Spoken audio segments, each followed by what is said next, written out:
very great job that Simon Ekpa is doing. Very, very, absolutely fantastic job that he's doing.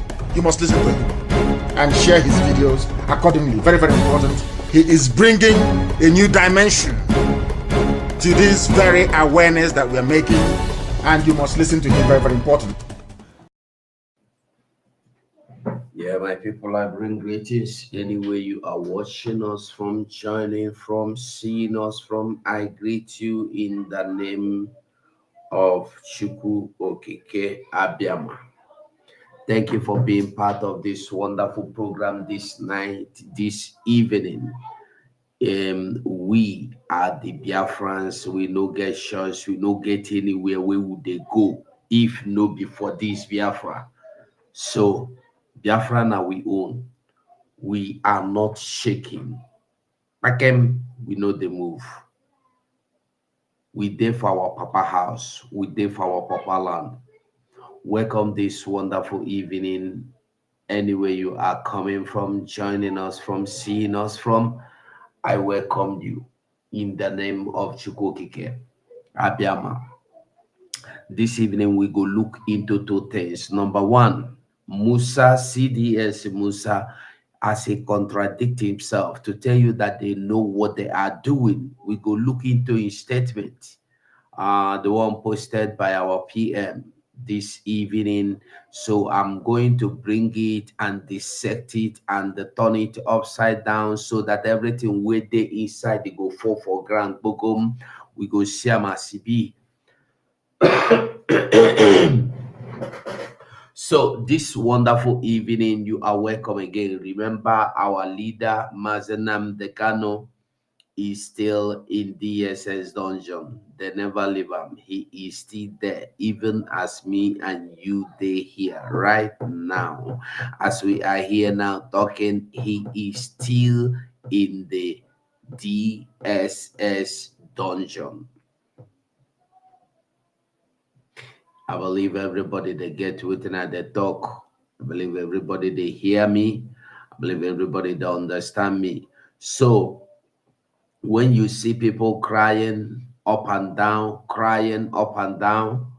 you should know that something they somehow. Now, the family of Nnamdi Kanu write Eastern governors, warning them about Nnamdi Kanu health. Now, I come to ask, is this the time they woke up? Is this the time they woke up? Now, anytime you wake up na your morning, as now na their morning, make the wife begin the waka. Make we see wife go talk to media. At least even if in a Nigerian media, make your wife begin to talk.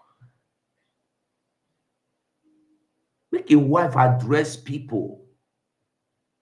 Don't be going to Radio Biafra to address Ikenga and the rest. No, I'm expecting to see his wife addressing the world from a platform. Not from YouTube, from a platform.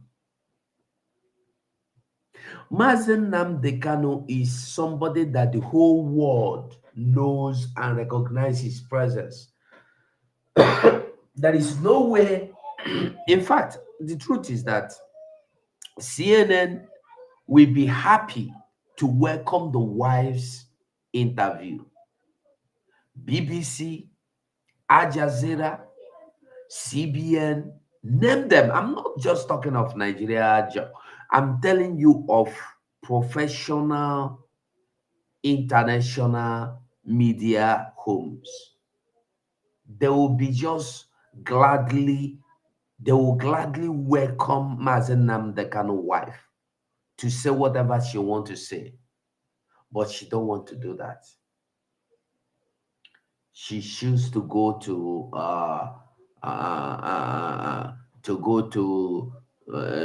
to speak to people through Ikenga Uruago media, through George Money, through Melchizedek.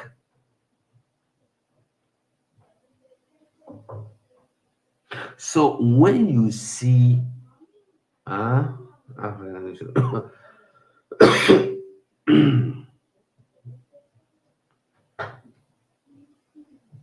yeah, they don't understand that one, Virgil. That is what they don't know.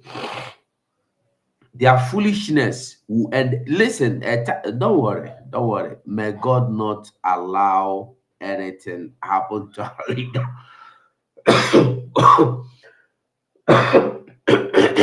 Excuse me. God will never allow that. Biafra is living, whether they like it or they don't like it. And I think the first thing we'll do, let's look into the letter they wrote to they address the Eastern governors.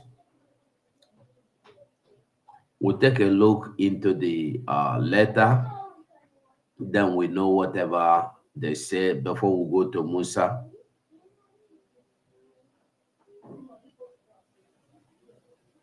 Sonia said, what do you mean? What do you mean by what he said is true? I don't understand. What do you mean by what is that is said? I beg you, share this program for me anywhere you they watch me from. Share this program for me. Testimonials are day. How you day? Greetings. Okay, let me just go through this before we go to Musa, because Musa is the person we want to talk about. And I'm going to be sharing the link in case anybody want to join me here in the studio. You are free. Should you want to join me here in the studio, you are free. Let me see. So my people of Biafra, like I said before, I greet everybody once again. The family of Nnamdi Kanu wrote the open letter. They write open letter to Eastern governors, warning them about Nnamdi Kanu.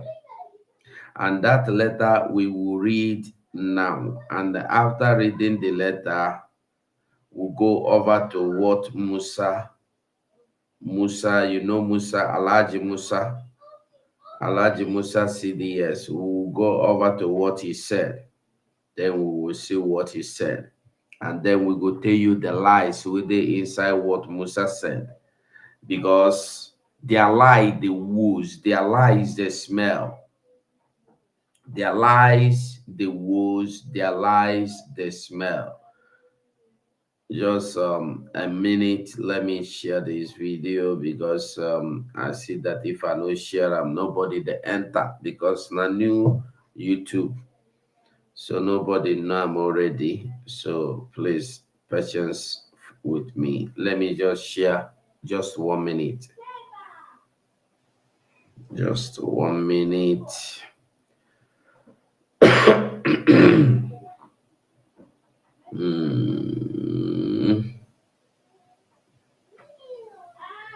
Okay. Can I get you to go to bed?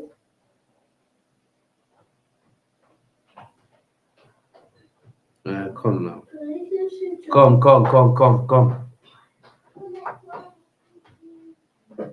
Don't enter here. Good night. Yeah. Come. Good night. Close that door for me. I love you. Love you too.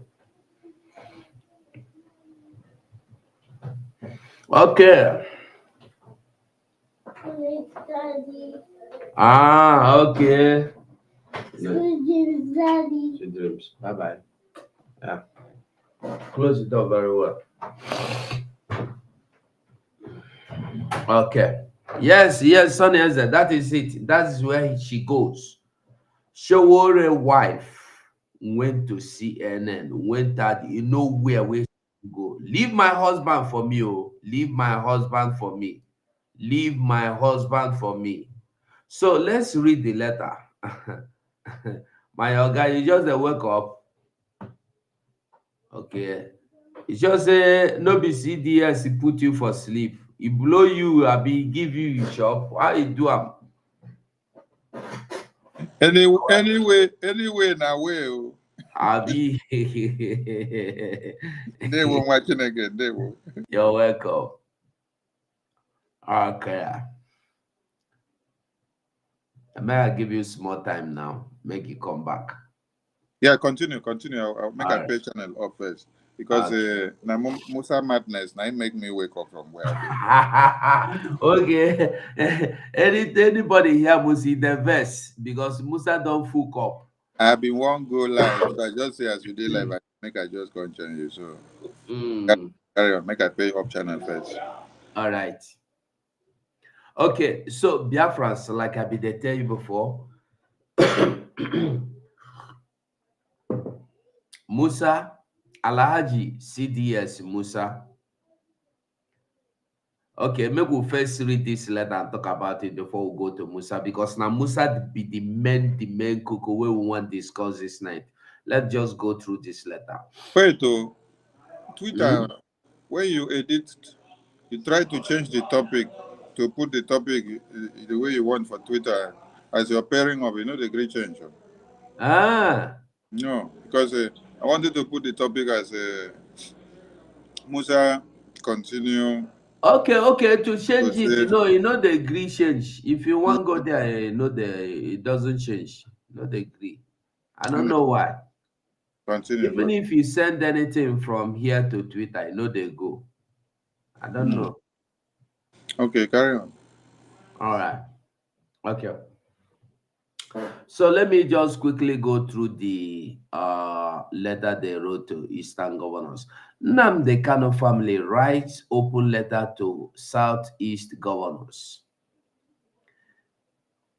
The family of the detained leader of the indigenous people of Biafra, IPOB, Mazen Nnamdi Kanu, has written an open letter to Southeast governors, seeking their immediate action and intervention to secure his release. That's Mazen Nnamdi Kanu release. This is coming barely 1 month after the family had accused Igbo political elite of abandoning the IPOB leaders to his fate. Prince Emmanuel Kanu, who wrote the letter on behalf of the family, raised the alarm that his brother is gravely ill and he should not be allowed to die in custody. He said that history would not be kind to the governors if they keep quiet and they do nothing to secure Kanu's release, who has been unlawfully incarcerated since June 2021. Prince Emmanuel said his brother's arrest and continued detention were politically motivated and aimed at suppressing his voice as a freedom fighter. He insisted that his brother committed no crime, seeking justice for the marginalization Igbo tribe, for the marginalization, excuse me, seeking justice for the marginalization Igbo tribe and the other Biafrans. According to him, Kano, according to him, Kano's continuous detention is because the Southeast governors have not come together as a people to sincerely demand his release. Okay. By allowing this flagrant violation of human rights to persist, your offices are complicit in the suppression of justice. Mazen Nnamdi Kanu is gravely ill and dying slowly. Biafra land will hold you all accountable should anything happen to him. Prince Emmanuel pleaded with the governors to set aside their political differences and unite as one people and engage the federal government for the release of his brother, who he lamented is critically ill. He wondered why the federal government had continued to release terrorists under the guise that they had repented but failed to release his brother, whose crime was challenging the injustice against Biafrans. Prince Emmanuel alleged there was a plot to kill, allow Kanu die in custody, and permanently silence him. Below is a full text of the open letter made available to Vanguard, subject unlawful detention of Mazen Nnamdi Kanu, prisoner of conscience. So this is the letter, open letter to the governors. I am writing this letter with utmost urgency and a deep concern regarding the unlawful and unjust detention of my brother Mazen Nnamdi Kanu. In recent events, it has become abundantly clear that my brother, a law-abiding citizen and a prisoner of conscience, has been wrongfully held against his will, and his fundamental human rights have been violated under your watch. As a concerned family member, I implore you to rectify this grave injustice without delay. Mazen Nnamdi Kanu is a man of impeccable character and a strong advocate for justice, freedom, and equality. He has consistently stood up for the righteous cause in our society, challenging the status, challenging the status quo and working tirelessly to bring about positive change. It is truly disheartening to write his unwavering commitment to safeguarding human rights being met with such callousness and a disregard for basic principle of justice. The details surrounding my brother's excuse me, the details surrounding my brother's arrest and the subsequent detention are deeply troubling and indicative of a systematic failure within our justice system. The charges brought against him are baseless and appear to be nothing more than an attempt to silence his voice and undermine his campaign for social justice. It is clear that his detention is politically motivated, solely aimed at suppressing his activism and preventing him from continuing his valuable contribution to our society.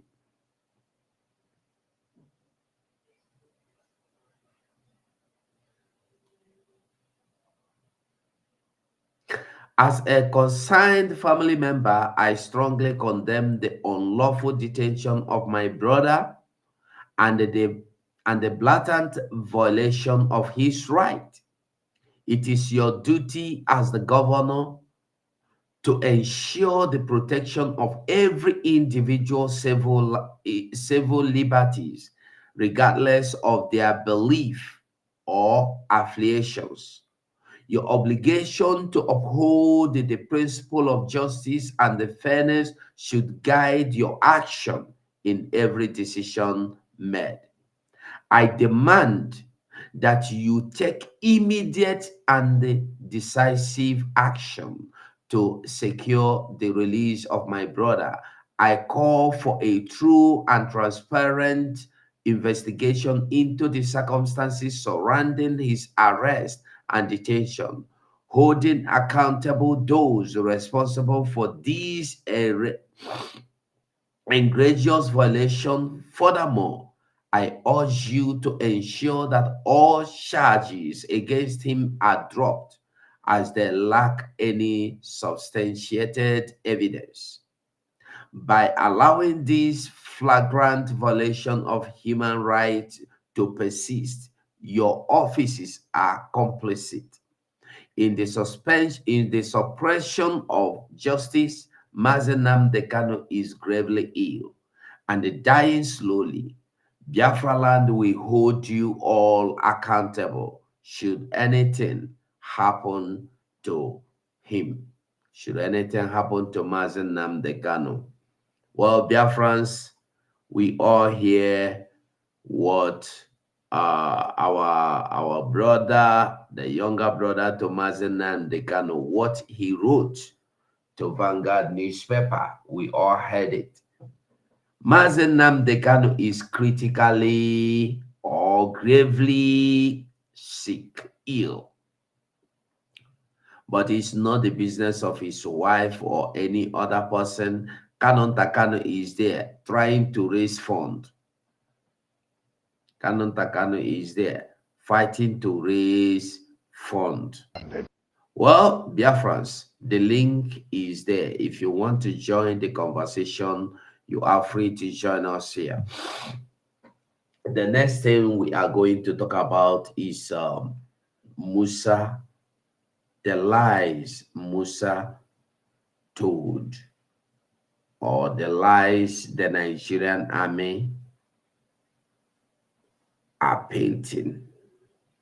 We go tell you wetin Musa do, wetin him talk. We go talk am one after the other. Which man's son they come here, make it come follow me do am. So this evening we have seen that Mazi Nnamdi Kanu is critically ill, and there is nothing we can do other than to double our efforts. Anyhow we have been doing it, we should double the effort. We should increase the tempo. That's the only thing we can do to save him. Because his hope today, his hope is that we are doing something. That's what is keeping him. Because all his dreams, all his visions, these people want to destroy. So we must do something to save him. If you love Mazi Nnamdi Kanu, you must do something. And the something is now. You must do something. That is it. You must do something. You must stand up and do something. If you love Mazi Nnamdi Kanu, if the wife of Mazi Nnamdi Kanu love Nnamdi Kanu, she must stand up and do something. Two ways no day about it. There is no other way other than standing up to do something. Whatever you can do, stand up and do something. Period. So, my Biafran people, I greet all of you once again. So we move. Mazi son, anytime you're ready, let me know.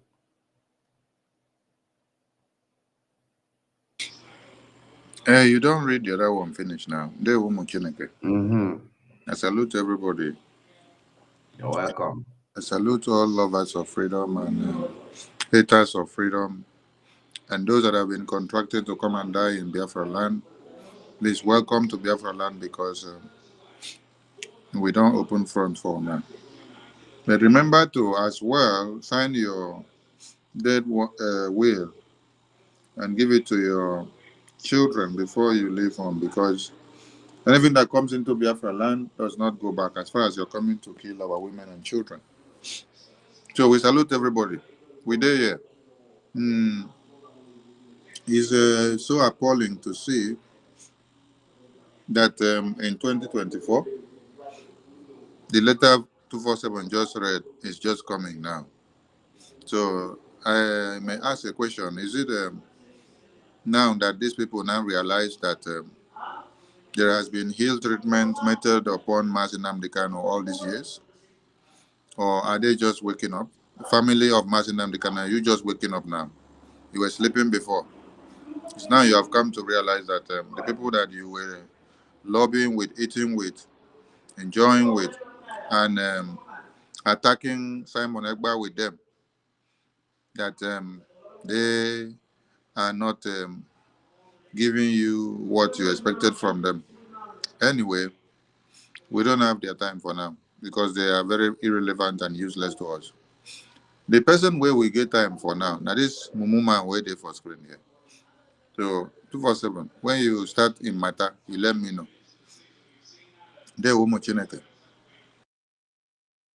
Now matter will want enter now because nine be the main matter. Okay. Nine be the cocoa. Make I put a made they see and well. Okay. So make we listen to Musa as he go use knife for cutting leg, he use gun to shooting head now. Listen. Making it impossible for people to return to their communities, declaring 8 persons wanted, including a traditional ruler, not allowing the community civilians, that is, to invest in deadness. Making it impossible for people to return to their communities, declaring 8 persons wanted, including a traditional ruler, not allowing the community to bury their dead. That's on one side. On the other side is the legal question that has been raised. Namely, that the military in investigating and handling the matter is overreaching itself, because both the Constitution and the Armed Forces Act, do not give the military the powers to arrest civilians, that is, to investigate, to prosecute, and that is the function of the police. And even as grievous, as tragic as this situation is, that what the defense headquarters should have done is not to declare people wanted, but to hand over the matter to the police to see to its logical conclusion, since civilians do not fall under martial law. What do you have to say in response to these two major criticisms out there in the public? Thank you, Dr. Abati. It's always a great pleasure.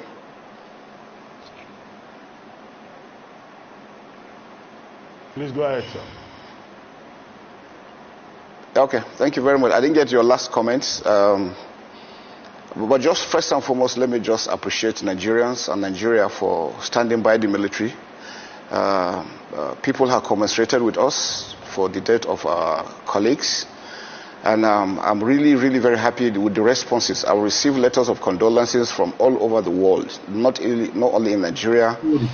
People tend to understand that the military is established as the authority of the government to protect Nigeria and to protect Nigerians. And that is why we view it we take it very seriously when criminals take laws into their hand against members of the armed forces or any security agency or any citizen of the country. The issue of the Owama issue, the attack was premeditated just because there are a group of criminals, cultists, militants, that because they make a lot of money from crude oil theft, believe they are above board. And they did this deliberately just because the commanding officer and his team were ensuring that any acts of pipeline vandalization, crude oil theft, illegal refineries were completely eradicated from that region. So that's part of the issues that came up. And you can see the Lieutenant Colonel himself is a very, very gallant, was a gallant officer. He was a commanding officer. Had the privilege of being his theater commander in the Northeast.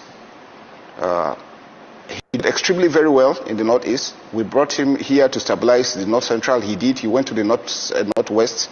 He equally did the same. So for him to be killed just like a chicken, beheaded, disemboweled. I mean, that is unacceptable. And we're happy that the Commander-in-Chief has given us a mandate to recover the arms to arrest the perpetrators. Now, I know a lot of comments have been made by different kinds of people, some from lack of understanding. When you have a joint task force involves members of the armed forces, that's the Army, Navy, Air Force. We have the police, the DSS, the NIA, every other security agency are part of it. So when we have arrests, we have joint investigation team. So it is not like the army is taking laws into their hands. And, you know, I've had comments about what were they doing and all this. And once we are deployed on operation, we have the right and the mandate to arrest all acts of criminality within that area. So they were there deployed legally. They were doing a legal operation. And it was because the commanding officer felt the threat was not that high. That was why he went there and felt he could discuss with the individual. He did not go armed. That gallant officer, if he had gone armed, he would erase everybody in that place. But he felt these were people he knew, these are Nigerians that he could talk to. And when he stepped up to talk to them with his team. Now I am trying to get the full video. I want to, because there are questions that he was asked. I want us to hear how he responded when they asked him about the people of the community he locked out. We will hear that. So I am trying to see that I get that video. I don't know why it is not coming. But however, we go listen to them anyhow we like make it be. We go see them, we will see it, we will listen to it. Whether they like it or whether they don't like it, that is my own. I would like us to begin from beginning. And the people of Okoma themselves are now complaining. They have called on the whole military to do whatever they need to do to get their people released. That to the point that even the traditional ruler that went there willingly to hand himself, look at me, oh, I am clean, oh, I don't know what you are saying. They said, no, you must tell us something. You will hear from Musa himself that as long as you are from that community, you must know the people and know where they are hiding. So they have to take the traditional ruler from Asaba to Abuja to torture him, to rough handle him. That is the only thing they know how to do, nothing more. This is the only thing they know how to do. But I will show you how he contradicted himself in this program now we are watching. So since the thing is not fast coming, let's go. I would have loved it to be a place I will be easily controlling it, but since it is not coming, there is nothing me I go fit do. I don't know if I will try and get it again. Let me see. Maybe if I try again, it will come. Because here it will mean, let me see. If it will come up here now, it will be better for us. Or is it bad network? Me, I don't know. But meanwhile, we'll be listening from here. Let's go. So, an Urobo community union in Delta State, known as the Urobo Progress Union, UPU, is urging the government and the military to conduct thorough investigations and ensure that only the perpetrators of the crime are punished. Arise correspondent Jemima Boloko has more. Amid the national shock over the devastating loss of 17 military personnel, including high-ranking officers in Okwama and Urobo community in Ugeli South local government area of Delta State, The perpetrators remain at large despite the military releasing images of 8 civilians suspected to be involved in the killings. One traditional ruler among the accused, Clement Ogenerukewe, has voluntarily surrendered to the police in Asaba, the Delta State capital, denying any involvement in the heinous act. I'm on my way to the police to declare my innocence to the police. I know nothing about this heinous crime. I'm the traditional ruler. Yes, I'm the traditional ruler of a Urobo kingdom. However, I know nothing about it, and I'm going to the police to turn myself in.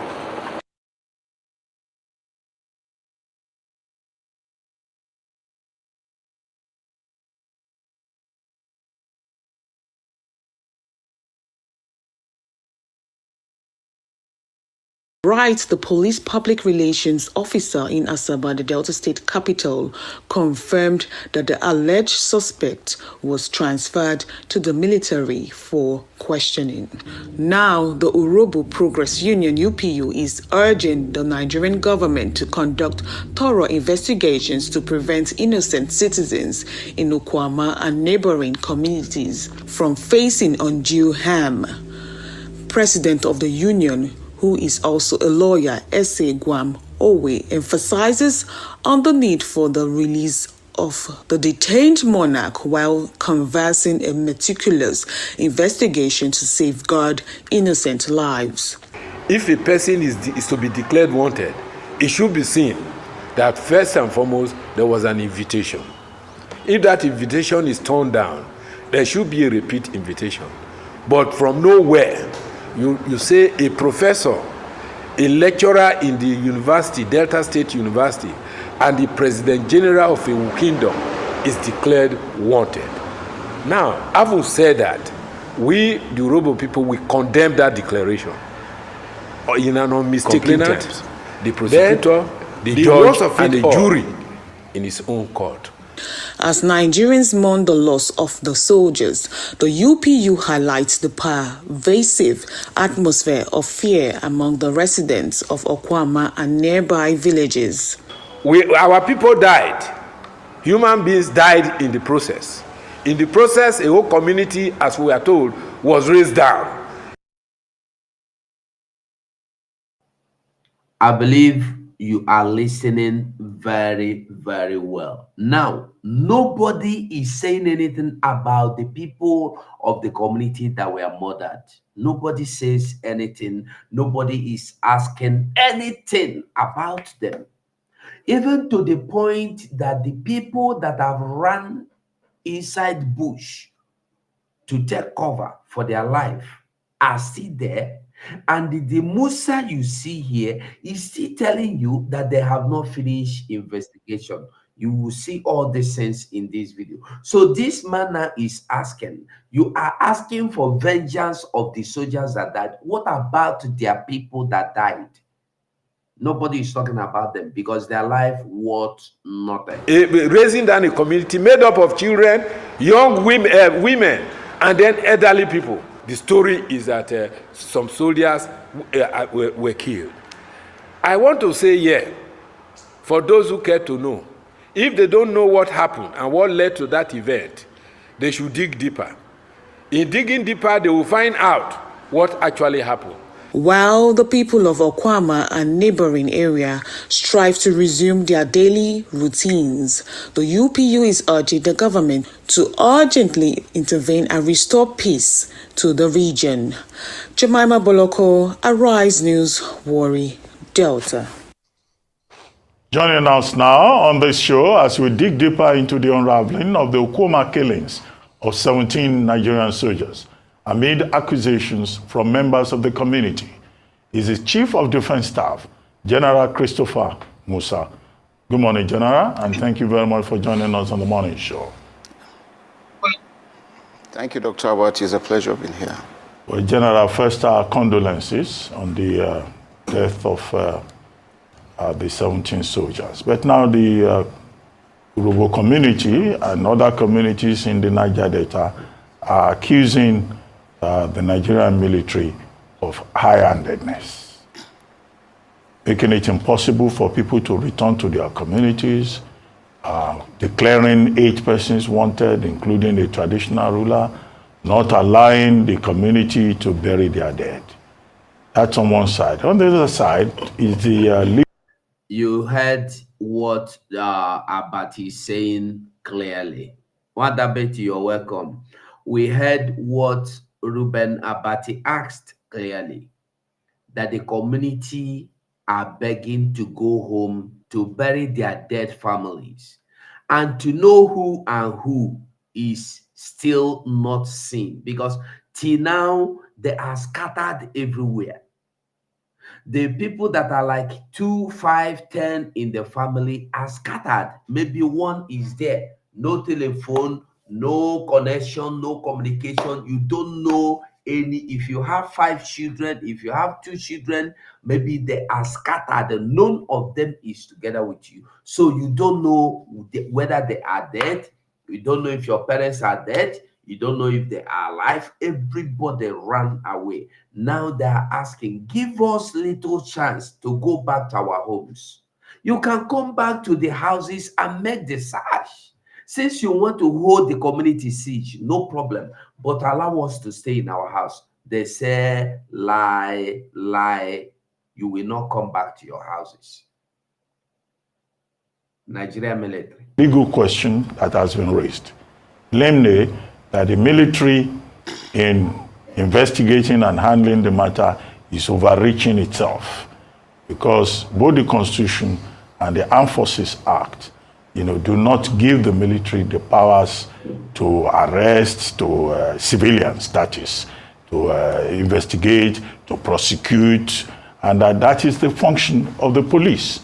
And even as grievous, as tragic as this situation is, that what the defense headquarters should have done is not to declare people wanted, but to hand over the matter to the police to see to its logical conclusion, since civilians do not fall under martial law.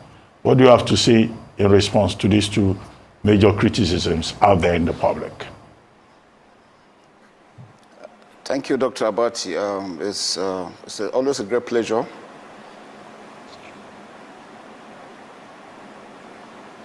Please go ahead, sir. Okay, thank you very much. I didn't get your last comments. But just first and foremost, let me just appreciate Nigerians and Nigeria for standing by the military. People have commiserated with us for the death of our colleagues.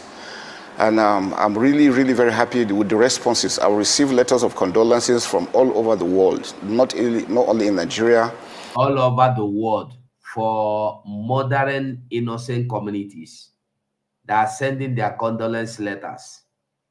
Look at your face.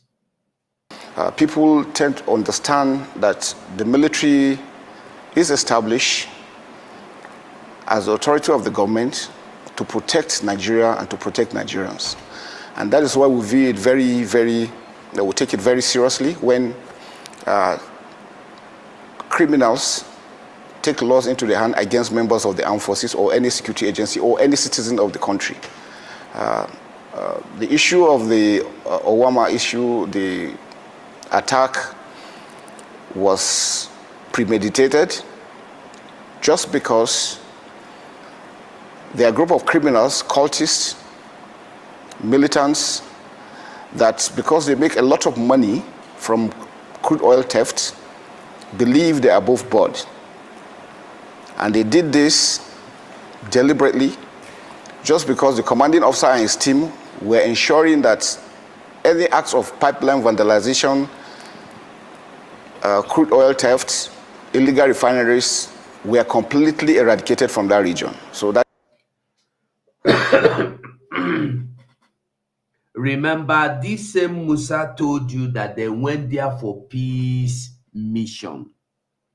From peace mission, it has now turned into pipeline vandalization mission.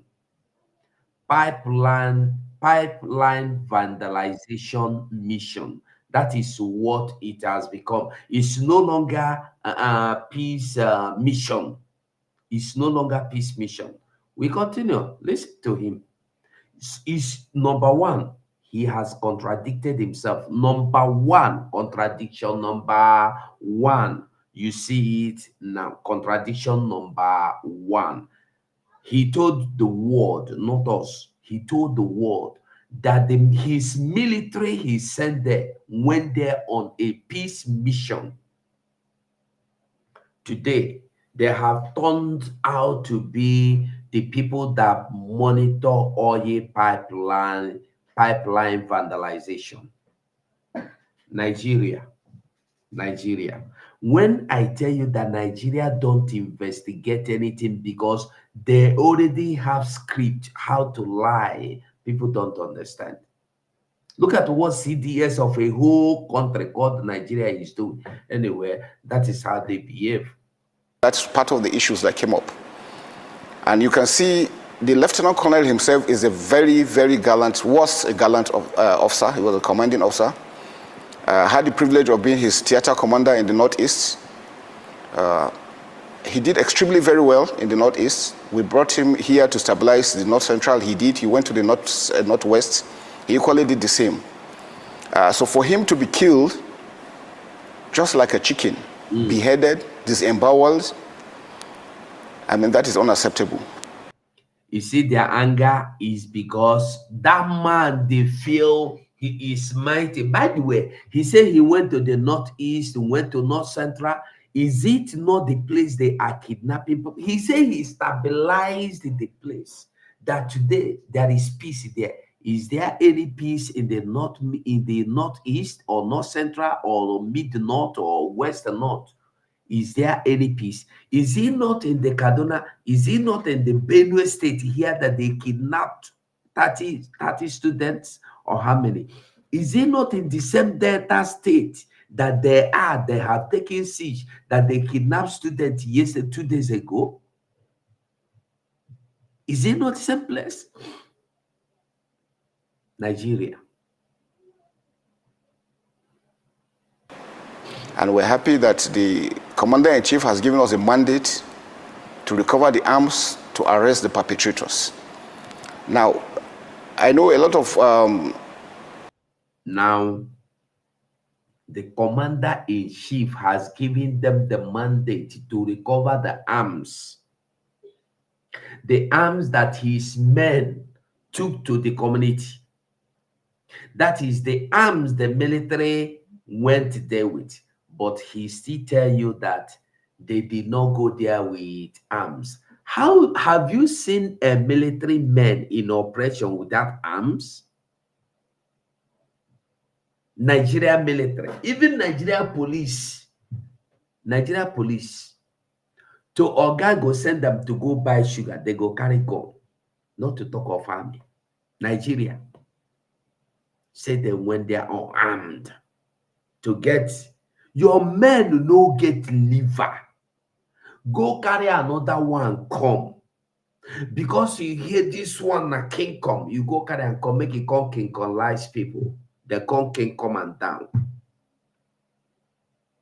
Biafra know how to shop things. We say their own no degree.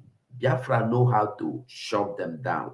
So if you say your own no they do, Biafra know how to do no they do. They go do you. If you are no doing, they go do you. They go make you doable. If you are undoable, they will make you doable. That's just Biafra for you. And that's why I love Biafra, because Biafra know the look face. Biafra don't look face. No, now make we they understand waiting they play, waiting they go on. Listen to him. Listen. Comments have been made by different kinds of people. Some from lack of understanding. When you have a joint task force involves members of the armed forces, that's the Army, Navy, Air Force. We have the police, the DSS, the NIA, every other security agency are part of it. So when we have arrests, we have joint investigation team. So it is not like the army is taking laws into their hands. And, you know, I've had comments about what were they doing and all this. And once we are deployed on operation. We have the right and the mandate to arrest all acts of criminality within that area. So they were there deployed legally, they were doing a legal operation, and it was because the commanding officer felt the threat was not that high. That was why he went there and felt he could discuss with the individual. He did not go armed. He did not go armed, but the commander-in-chief has given them order to recover all the arms taken from the military that went there. Are you getting the message? And I want you to remember that the people of Okoma said that these people came, they opened fire on them because they don't want them to go with their community leaders. They want to go with their community leaders. And when the community say no, because they have already taken away some community leaders before, or youth leaders. So when they say no, they opened fire on them. So with which arm did his men open fire? You see why Nigeria is what they are. Corruptible nation. Corruptible nation. The Nigeria that journalists have invited this man several times to talk. They cannot invite any indigene of that community to talk. Nigeria will judge, they will conclude with what this same man, onye gbara mmadụ egbe na waya mbobikonu. Wanda Betty, you're welcome. Can you hear me? Yes, thank you. Yeah, great Biafrans now before we continue.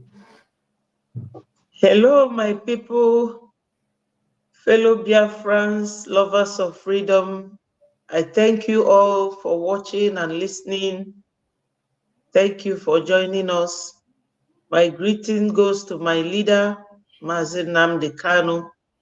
I pray that God will release him. God will release him in a different and wonderful way. And I also pray that God will continue to lead and guide our Obato Biewan of Biafra land, the PM, who is leading us currently. And I thank my media team, Minister 247, Minister Parawa, and his deputy, Vam. My people, you know, Nigeria bụ nke ndị Igbo na-akpọ Chibo anụ ọzọ. You know, every day you'll be hearing one thing from the same people. They are all the same. They will always tell lies. Nobody controls them. So they can say whatever they like. In a sane country, a country where things work systematically, if there's any unrest in any community, it is the police that goes there to arrest people, not the military. Even if they are securing oil pipe or they went to settle, do peacekeeping, I mean, it's not military, because this is not war from any country. Since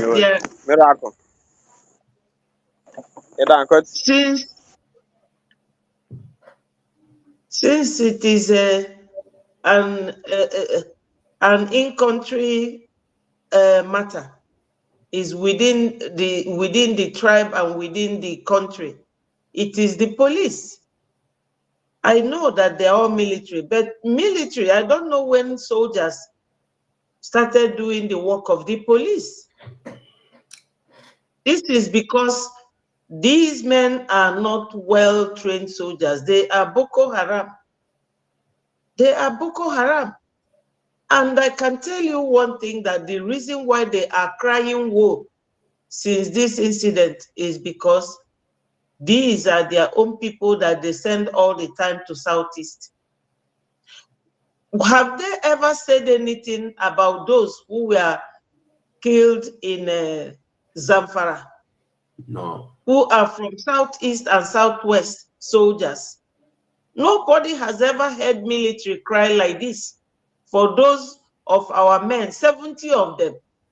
You have never heard anybody report it because they were arranged soldiers from Southwest and Southeast to go to Boko Haram in Sambisa Forest, and because they are the ones sponsoring them, they will tip them off to ambush those soldiers and finish all of them.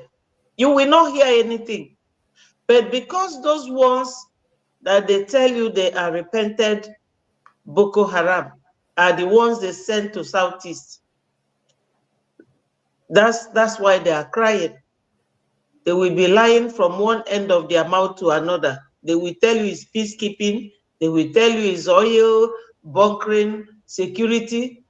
What are they looking for in Southeast? They should leave us alone.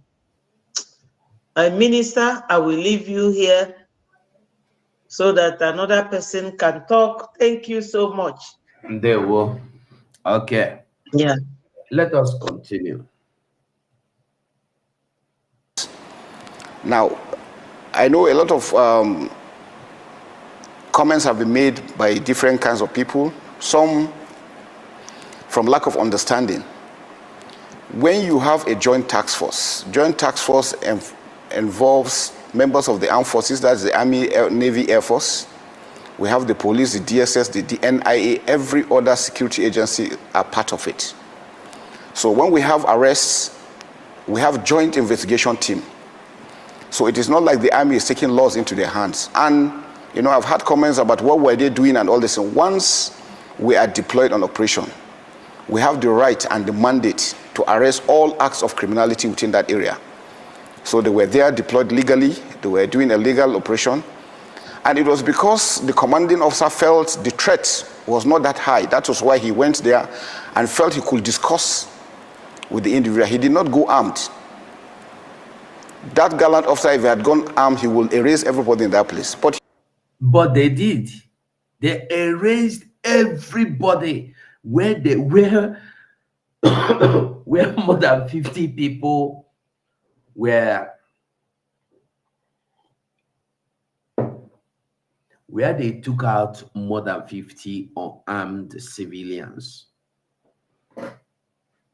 How many more do you want before you know that they took out people? Those people now, nobody's saying anything about them. Nobody is asking about, even to go bury them. You say no, they will not bury them. Let them rot there. Because a soldier or soldiers were killed.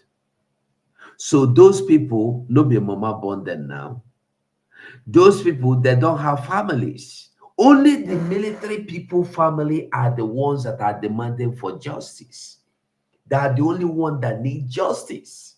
The family of the people killed by the military, no one need justice. They don't demand for justice. They don't deserve justice as well. He felt these were people he knew, these are Nigerians that he could talk to. And when he stepped up to talk to them with his team, they were rounded up and all shot. And not only shot, their body parts were cut, their hearts and private parts were removed. And I think that is one thing that all Nigerians should stand against. I've heard the Robo leaders talking. Yes, I have very serious respect for elders. But also like elders, also speak from position of strength. They cannot say they do not know what was going on there. I'm sure you are aware that since they decapitated the bodies of those guys, there's a lot of human sacrifice that is ongoing within those general areas. And it was just part of them showing, you know, a way of saying that they have strength. And that's why they were able to cut the head, cut the hands, disembowel them, remove the hearts, and these other things. I don't know what was that for. What was the intent? But whatever the intent is, we remain focused, we remain committed. If you notice, again, our operation was highly regulated. I mean, ideally before now, it would have been a situation where we would have gone and flattened all the communities within the area. Did you not do that? Did you not flatten the community, burn their canoe, burn the houses, shoot everybody you see? How do you want to do that again? It was measured because we felt not everybody was involved. But we know that a lot of people knew what was going on and kept quiet. And so that makes them complicit. But like I said, it was a major operation, it was a major response. We are conducting cordon and search operations to thoroughly search for our weapons and to arrest those that conduct. Did you hear him again? They are conducting thorough searching to search for all their weapons, but they went there with no weapon. So which weapon are they looking for? You see how they shoot themselves for leg, shoot themselves for head. 2 times he don't control. Number one, he told you that they are going, that the commander-in-chief have given them mandate or authority to recover all their weapons. He came back and tell you again, because the military know that they are good people, they trust them, they went there without arms. They went unarmed and they speak to them, then these people rounded them and they took them away. Because if they were there with arms, they would have taken down all of them. And now he's telling you that nobody will go into the community because they are conducting thorough search until they finish searching and recover all their arms. I believe you hear that yourself. It's for you to understand Nigeria. Listen again. He will say it again. Remove the hearts and these other things. I don't know what was that for. What was the intent? But whatever the intent is, we remain focused, we remain committed. If you notice, again, our operation was highly regulated. I mean, ideally before now, it would have been a situation where we would have gone and flattened all the communities within the area. But it was measured because we felt not everybody was involved. But we know that a lot of people knew what was going on and kept quiet. And so that makes them complicit. But like I said, it was a major operation, it was a major response. We are conducting cordon and search operations to thoroughly search for our weapons and to arrest those that carried out this dastardly act. I'm happy with the traditional ruler that submitted himself, which is the best thing. I wish all those other ones that were in the pictures will also equally do the same. We are not animals, we are not barbaric, that will just go around killing people. If they had not touched our armed forces, nobody would have been there. We have lived peacefully with them. We have encouraged them. We conduct civil-military relationship. If you go to most of the communities, we provide amenities for them just to show them that we are not an occupational army. We are the Nigerian armed forces, and we are here for Nigeria to ensure that Nigeria is peaceful. So I just want to make that little clarification, that they were legally deployed, and with their mandate, they are authorized to make arrests. They are authorized to interrogate, because we have a joint interrogation center that work together as a team under the Joint Task Force. Thank you. All right. Thank you very much, General CG Musa, and it's good to see you here come to clarify some salient issues that have made headlines and have been a topic of conversation, particularly with what's happened in Okwama. But you touch on the traditional ruler praising his move to surrender himself for investigations, aside the others whom you've declared wanted. A number of people are wondering, what is the status of the traditional ruler currently? Part of the criticism was that whilst he had surrendered himself to the police then handed over to the military, which there seemed to be a legal issue, and that's what Dr. Bate had alluded to in terms of the handling of the matter. The opposite ought to have been the case. So can you throw more light on that? And then what is the status of that? Because you've asked for the others to come forward, but perhaps the reason why they are unwilling to come forward is the fear of what would happen to them if they would get fairness of investigation and treatment if they do get into the hands of the military. Can you please clarify that for us this morning? I think that's really nothing to fear about, because I mean he brought himself up. The commissioner of police handing over to the Joint Task Force. The Joint Task Force has the police component, and because they are the ones having the mandate to operate, that's why he handed them over. So we have the police components that are there. So it's a joint investigation that is being conducted. We have set up a board of inquiries also from outside to also follow up, and we're sure other questions will be asked. But what we want to Nigerians to understand, that we are all Nigerians, we love Nigeria, we put our lives in line for Nigeria, and so we'll not do anything against any innocent Nigeria. We are only after the bad guys. Anyone who makes himself one will definitely come after him. And you understand that we have a mandate from the president. If the president gives me a mandate to conduct an operation, I will not ask him why. I will conduct that operation and then explanations will come in later. That is why I'm in the military. So like I said, the chief is secured, is safe. Nothing is going to happen to him. It's just a few questionings and then we'll be able to clarify. But you know, I don't want to comment so much, but I can tell you, nobody will tell you he doesn't know what was happening. Nobody. Okay. Maybe he did not take part directly, but he will not know, he will not tell us he does not have the knowledge or the understanding. He has already proven that the chief is not coming out. As long as you are from that community, you are involved. That's what he's telling you now. Nobody will tell you he didn't know what was happening. That's what he has told you. Understanding of what was going on. Okay. But like we said, the investigations will unravel most of these things and then actions will be taken.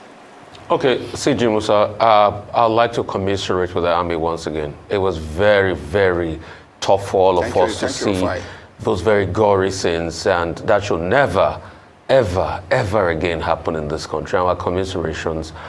First, I would like to ask you this. Thank you very much. How are the families of these gallant troops faring?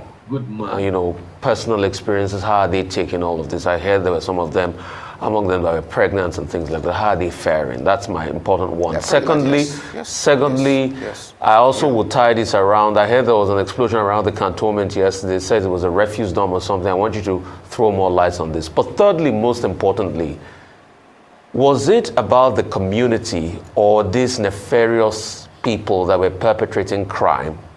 Then why did the community have to suffer for it? Why was the community on lockdown? Why didn't the governor get access into the community?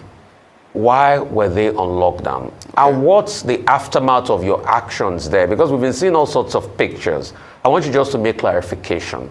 What's the aftermath of your action? Are people going back to Okwama now as we speak? And were lives lost in those communities by your actions? Because, you know, you use the word flattened. Oh, if it was before, we'll have flattened. And that cringed me that, Oga Musa, we're in democracy. We are no longer, you know, a military regime. So should words like that even be used in the first place? Thank you. Yeah, I understand. Would you pause it a bit? Masugo. Okay, thank you so much. Yeah, Rufai has actually punctured a tire there. Ada Biafra Betty, welcome to the studio. And all Biafrans listening to us, I salute all of you. There were. This is a war that is undemocratic, which Musa used here. We would have flattered the community. So that means the One Nigerian army is occupational army. But he rightly opened his mouth to say they are not occupational army. But from what he said, they are occupational army. What they do is to kill and maim and to destroy, not minding if there is a democratic rule or not. Musa before came out to say, oh, the people came after them and they just killed them. Later, Musa came out and said, oh, the truth of the matter now is that we killed the youth because of oil and gas. We killed them also because we want to stabilize Naira crisis. We want to bring solution to Naira crisis. So you kill the Okwama Biafrans because of oil and gas, one. You also made it to understand that because of the Naira crisis, you people are considering efforts to making sure there is stability in the Naira nonsense. So to stabilize Naira, not even to stabilize any other thing, to stabilize Naira so that Naira will still continue to reign, which means never allow Igbo man to become president again. For you to keep that word and keep that slogan going, you have to kill the Biafrans in Okwama. You have to massacre them, you have to slaughter them.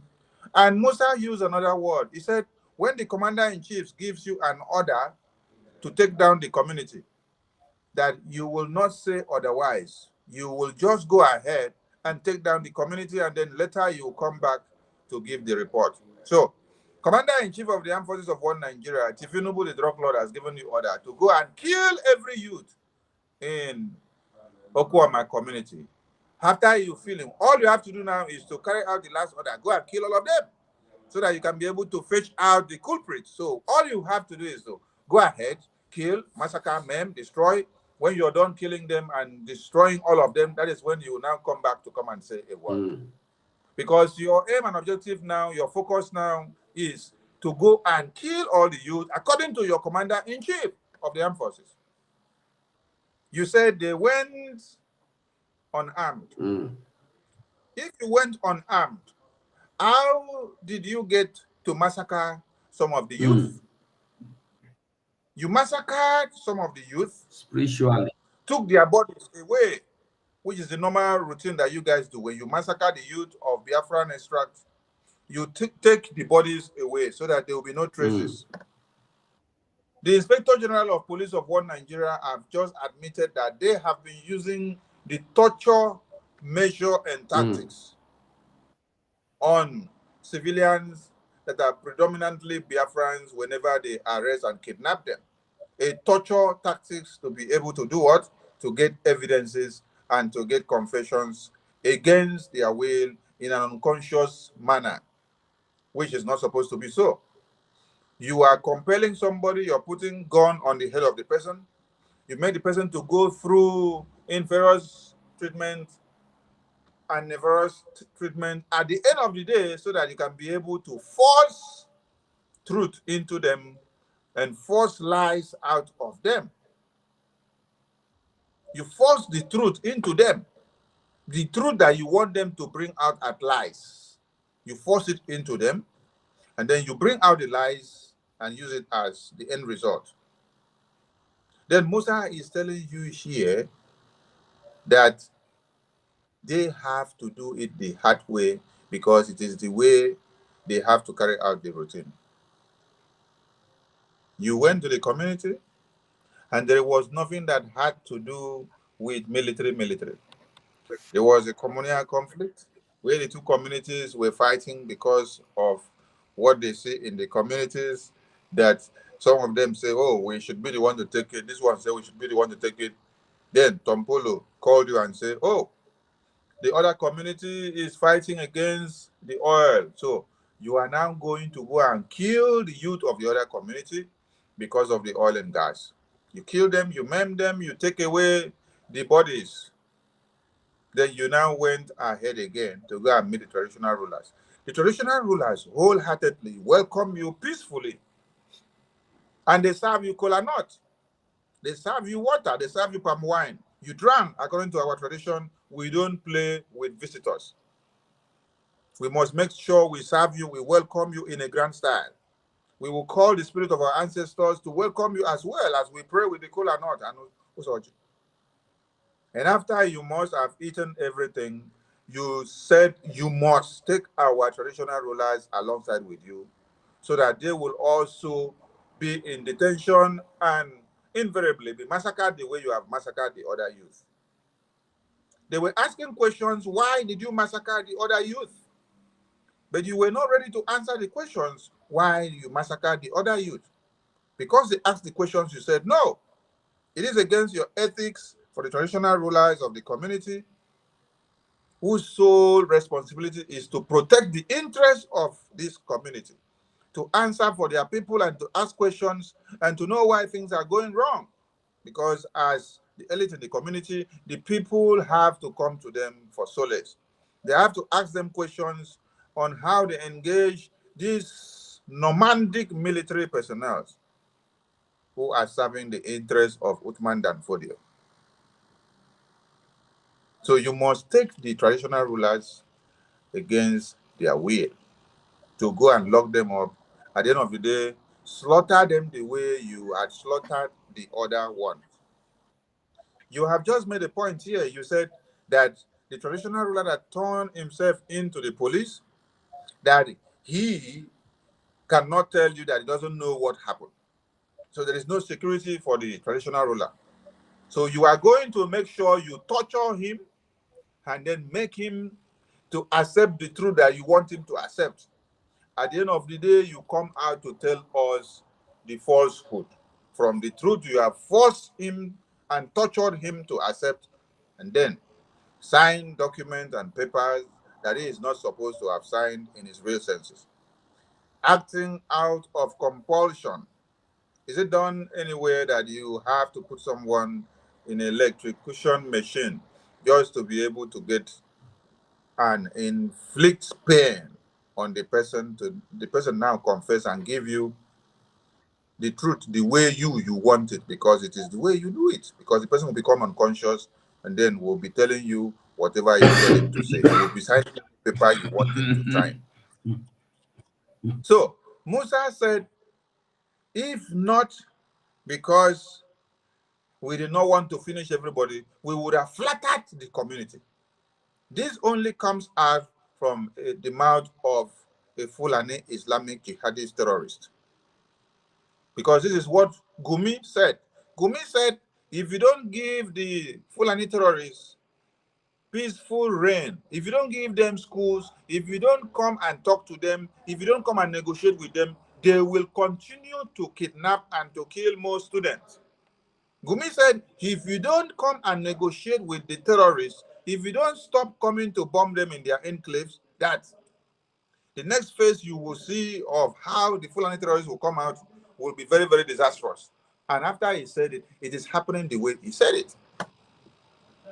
Gumi said the Fulani terrorists are in for ethnic cleansing, to cleanse and to Fulanize and Islamize every other person against their own will, because they have all come together from all parts of Africa to come and fight for one thing.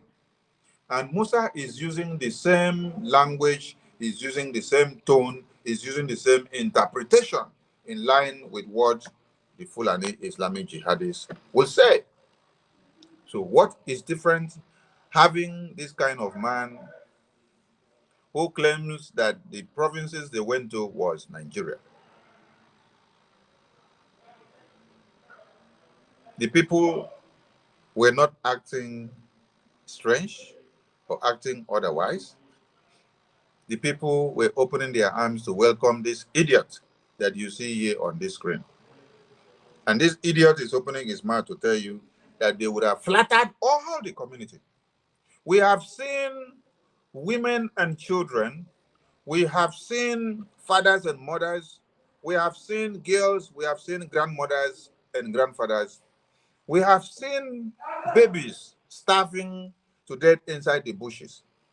We have seen documentaries where the communities have been blockaded from the entrance of water, from the entrance of food supplies, from the entrance of anything that can sustain humanity, because of the blockade of the Nigerian Islamic jihadist military.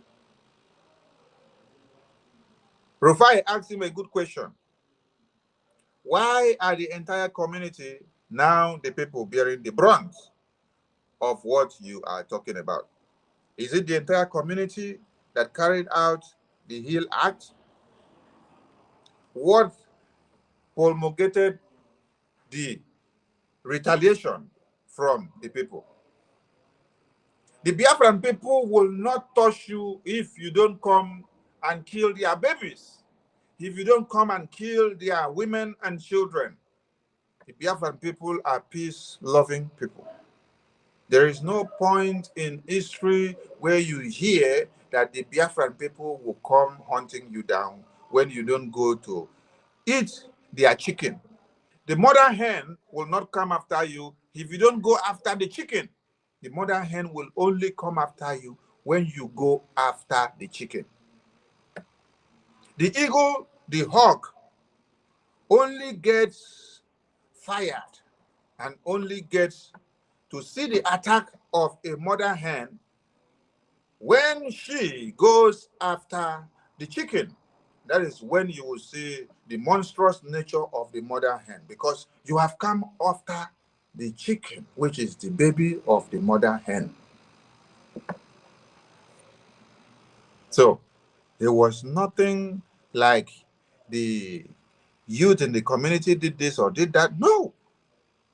Musa is telling you, and he's very bold to tell you, that they killed the youth in Okwama because of what? Because they want to stabilize Naira currency. They want Naira to come back to normalcy. They killed the youth in Okwama because they want oil and gas exploitation in those farms to continue.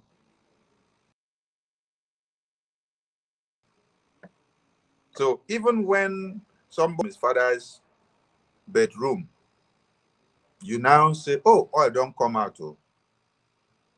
You now say, oh, government, at least pay us compensation and then give us another place or build us houses where we will now move out and then stay, because you people now makes a law that every natural resource that comes out of our soil becomes a federal property.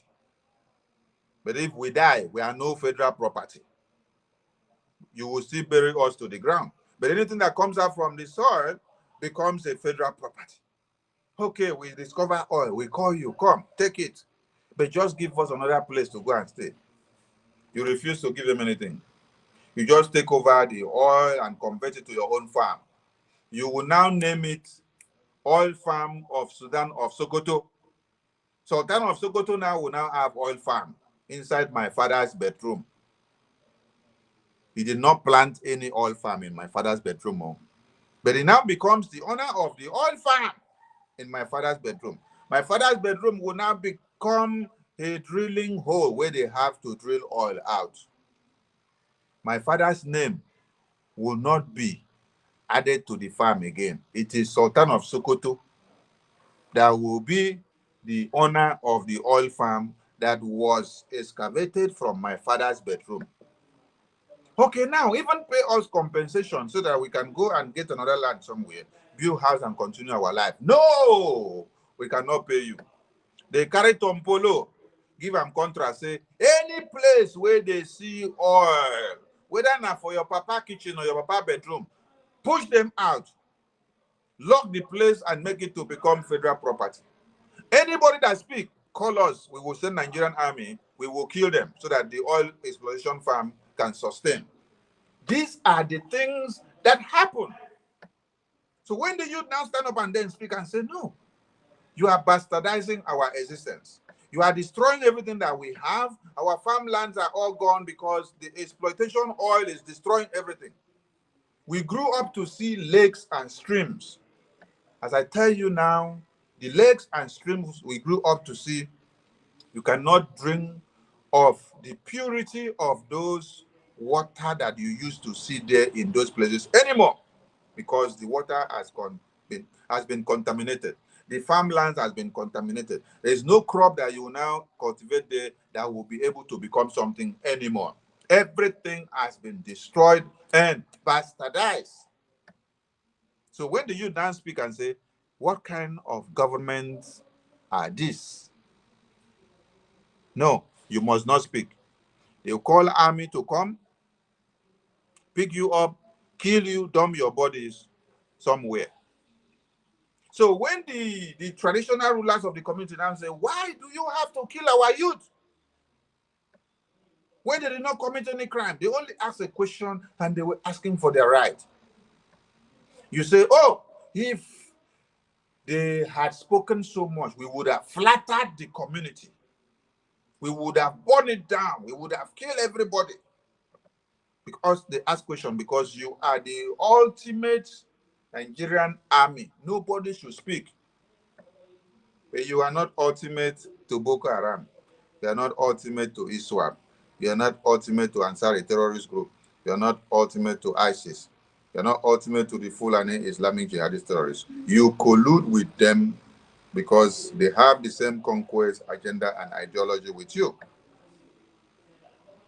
Hey, Nigerian army. What a shame. And you are telling the entire world that some people from all over the world are commiserating with you and congratulating you for killing unarmed youth who resisted you arresting and dragging the traditional rulers away against their will. You open fire and kill all of them. The videos are there. The pictures are there. We've posted it on Twitter. They are too gory that we cannot bring it to YouTube so that they will not block the channels. They are too gory that we cannot put it on a live program so that they will not block the channels. From all those youth that we posted the pictures of their lifeless bodies on the ground, how many of you saw them with, let's say, traditional protection that we wear when we go for war? How many of you saw them with penknife? How many of you saw them with army regalia? How many of you saw them with AK-47? How many of you saw them with pump action? How many of you even saw them with catapult? How many of you saw them with the ordinary gun which the hunters use in the bush to go after the rodents? How many of you saw them with any weapon of any kind? The only thing you saw was that you saw lifeless bodies of women and children, young men that were lying in pool of blood. That is what you saw. The pictures are there on Twitter. And then CDS, Chief of Defense Staff of a country that they call a Federation of Nigeria, is here absorbing themselves of everything that they did, enjoying the show and telling you that we did it very well. And if care was not taken, we would have burnt down the communities. And people are listening to all this and taking it so easy on them.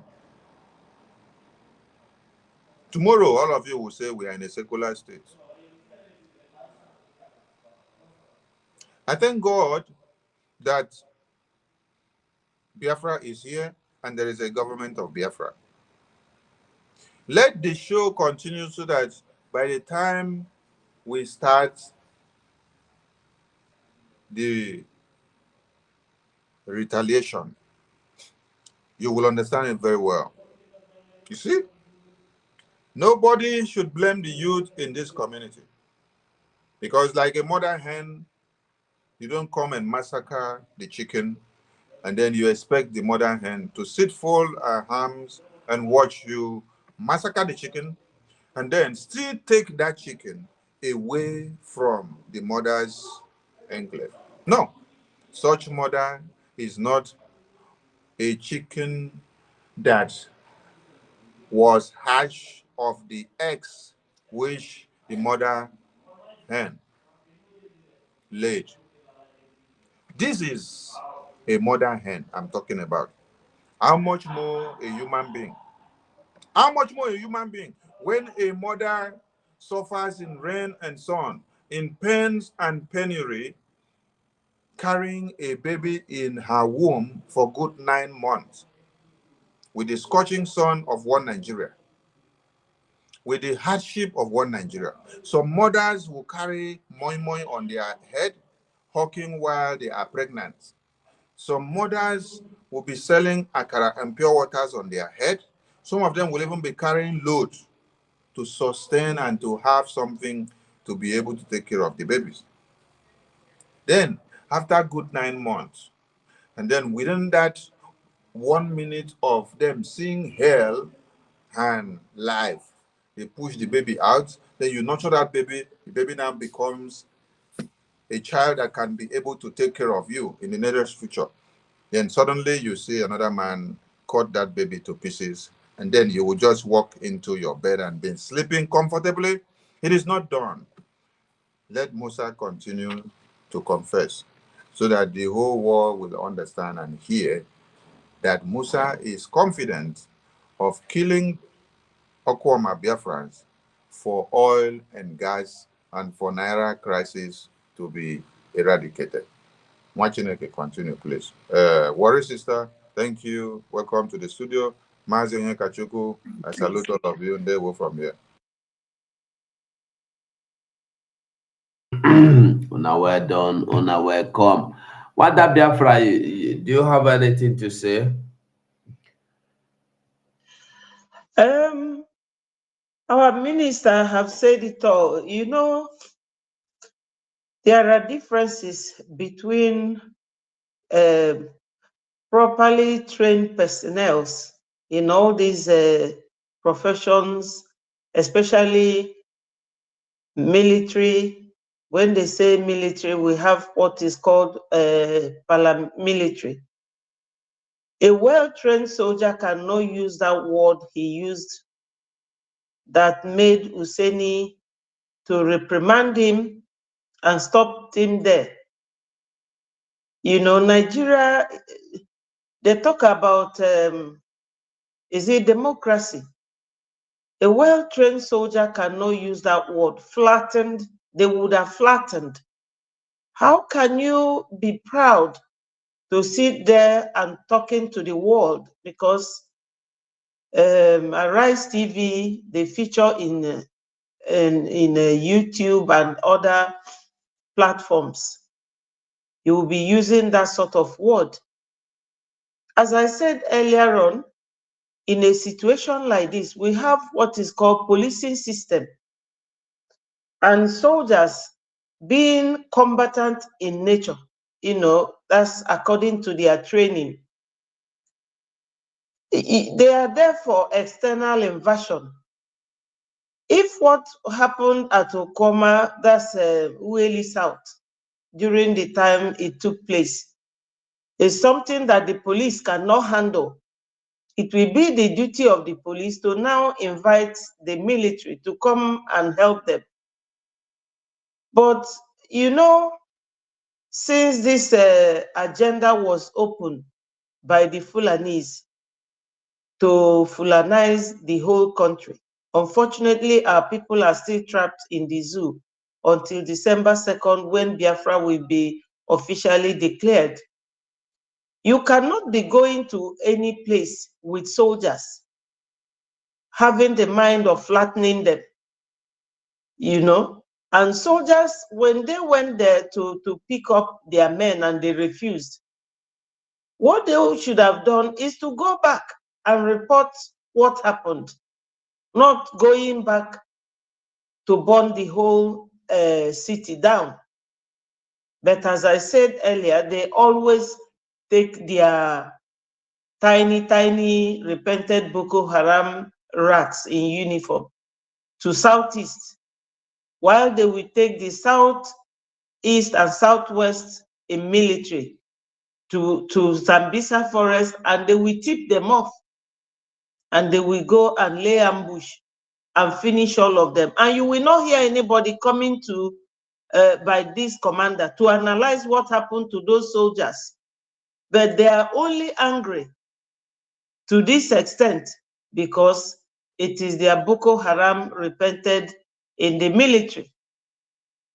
So we have to keep it there. These people are not properly trained soldiers. They are not. They are terrorists in uniform. We have taken enough from these people. Enough is enough. The only thing that I will advise Biafrans that are here is that we should remain strong, resilient, focused. All these distractions is merely because they don't want us to go. Nigeria cannot do without Biafrans, unfortunately, but we are leaving them, whether they like it or not. We have to vote for our self-referendum, donate, register for our ID card, and we will be done. And off we go. My Prime Minister will say, airborne. Thank you. Ndewo Ada Biafra, thank you so much. And we have Wari Sister Onyeka. Network wouldn't allow you to stay. Wari Sister, you are welcome to the program. Are you there? Can you hear me? Thank you. Thank you. Yes, welcome. thank you, my ministers. Thank you, ma. Thank you, sir. Thank you, my able minister. Salute to all of you. God bless you for your hard work. I'm always jumping from one platform to another, looking for people that are live so I can join in. You know, it's not easy. We will move. We will follow them bumper to bumper. We must Wow. move. You see? Yeah.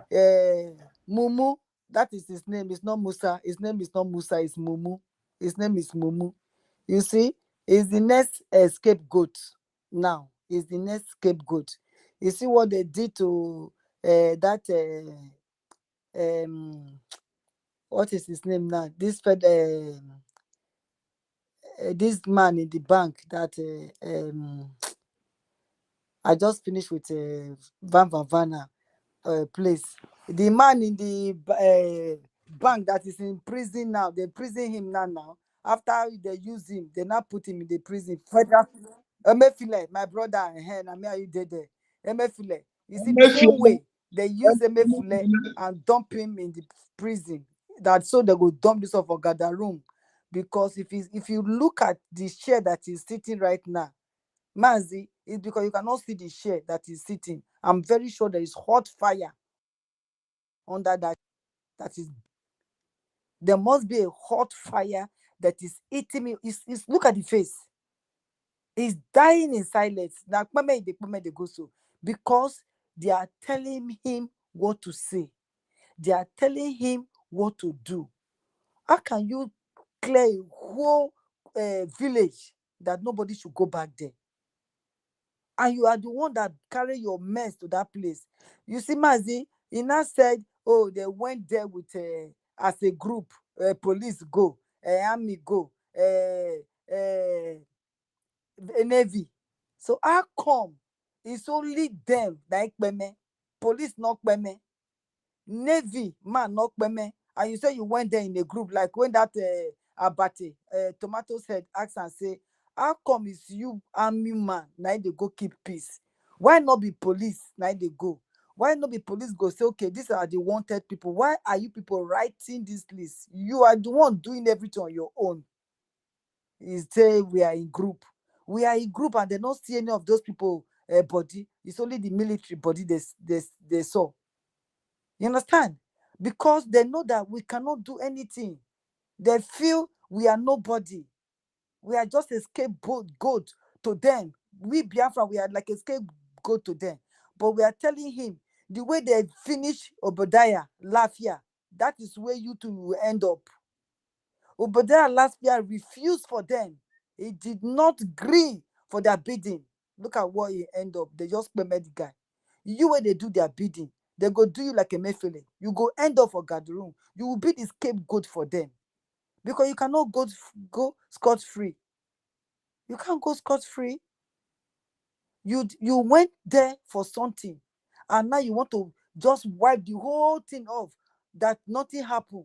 That people around the world is coming. Who is the people around the world? Name one country that is telling you that what you are doing is good. Name it. Innocent chief. You people put his name. The Governor King. You people put his name. The man voluntarily came out on his own, walked to Asaba. Look at me here. I know nothing. You people are not going to let him go. When I'm not going to let him go, governor said when he gets the state, you people refuse him to get there. I don't know the kind of gods you people have. Only Emir of Sokoto, none of the Lucifer Big Kanu. Those are the only people you people listen to. Like say we are not human beings, we are not existing. Now Urobo UPU, this Urobo people when they console they call UPU, they just be like Yohanese in Igbo land. These are the kind of people now. Now they come out. All of them were Musa, all of them they be Mumu. Since over many weeks now, they've driven all your people, your family, your brother, your sisters, people that you say you be UPU for, Robo Progressive Union. Now be, but you people cannot even save your own people. It's only now you are speaking that they should do investigation. Tell them to allow your people to go back home. That is the first thing you should demand. You demand for your people to go back home. They are dying in the bushes. They are not monkeys. They are human beings. They have home. Even though you burn the home, allow them to rebuild. you UPU my head or wherever you be, a president, demand for your people to go back home. You sit down, fold your hand. Whatever happened in Okwama will happen in your own villages. Don't think it will end here. If you don't sit up for them to hear your voice, you keep your mouth shut, talking about say they should do thorough investigation. Who will give you thorough investigation? This mumu them.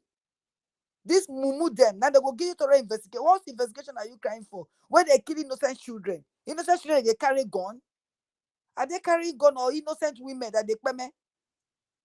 You people just blackmail them. It's like what they will do in Sabisa Forest. Your army man go the day front. Another army go carry gun. You go pay me am. You people have done that now.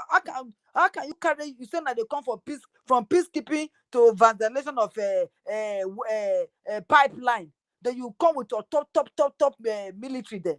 Top military. If it is not plan well for you to permit those people, then you're looking for somebody to blame it upon. Now it's Otoma people that is bearing the bronze. This UPU man, you must demand for them to go back home first and foremost, so that you will know that yes, and they must, if they don't take to your plea, then you too will be mumu, because they will not listen to you. They did not listen to governor, so nobody they go listen to. Nobody can go into that village. Nobody. You call yourself say you be UPU Robot Progressive Union. To doing what? Doing nothing. Doing absolutely nothing. When I gather ourselves together, all of them have been mumu like cow. And they will do it, will happen to you people if people don't sit up. It will happen. They are using this mumu as a scapegoat right now. Just the way that they use Wike as mumu for Abuja right now. They destroy your own people's homes. The same way that they use this mumu now, both of them now, they go town now for rope and drag you people in the land of the zoo when the time comes. And they will forbid in our body. You are from a middle belt doing the bidding. You are a Christian doing the bidding of this Fulani, and your seat is on fire. You cannot raise up your hand and say, no, no, no. The one before you, what did they do to him? They permit the guy. Your days are numbered. Be doing their bidding. There is a stage you will do it when you cannot do it anymore. They go permit you, like the way they permit Abadan Lafia, like the way they permit the one before you. When they permit the one before you, they will do it to you people, because you people will not. If you think you want to be permitting the children of Chukwukika, you lie. You cannot go scot-free. The finger of God is upon our life, and you cannot do it. If you like, go and be kidnapping our children now.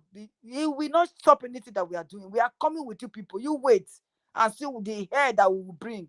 November is not far again. It's around the corner. November is not far. You will see the hair that we will bring. This one you are calling someone else's name in your mouth, like saying that you give her the name. That time when you hear the name itself, you will run. You will hide. You dare not call that name again. Mumu. All of them are mumu, plus you will be mumusa. You people's cup don't full. Una cup don't full. You don't they throw away. Any country where they talk say they kill the Peme military, this that. Tell the country say una Peme innocent children. Tell the country say the people wanna go Peme, they not get cutlass, they not get gun. They not go fit do what una do. Now all una also create those things when I take, when I carry out, when I do so. You people planned it on your own. Because that one are trace, lie. British teach now how to lie.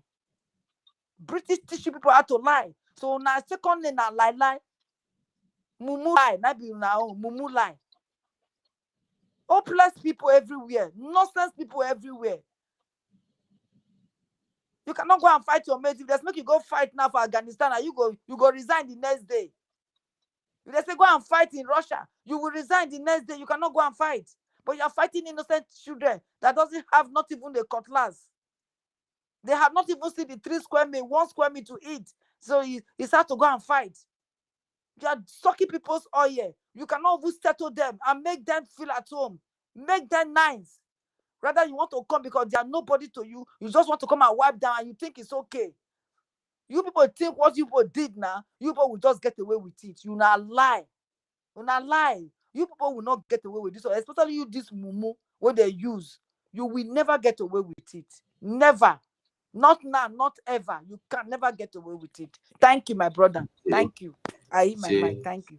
You say, thank you so much, Wari sister. God bless you. Mazonyaka, I don't know if your network will permit you to say anything. Can you hear me? Thank you. I think the link is not accepting me. It's just kicking me out. I just want to pass this information here before he kick me out again. The place they call Irete in Imo State, kidnapping little children there. Irete. Yeah, Irete is in Owerri. Close to in Imo State. I forgot to say in Imo State. Can you hear me? We can hear you very well. Hello? Okay, thank you. Can't you hear me? A place name is Irete in Imo State. Fulani Esme kidnapped me with 3 million naira. So I want to pass the information. Okay? Okay, thank you so much, Biafra. Thank you. I don't know, the link is not accepting me. Don't allow me to see. The link is kicking me out. No, my network is good, but I try to do some settings. Maybe it will allow me to see.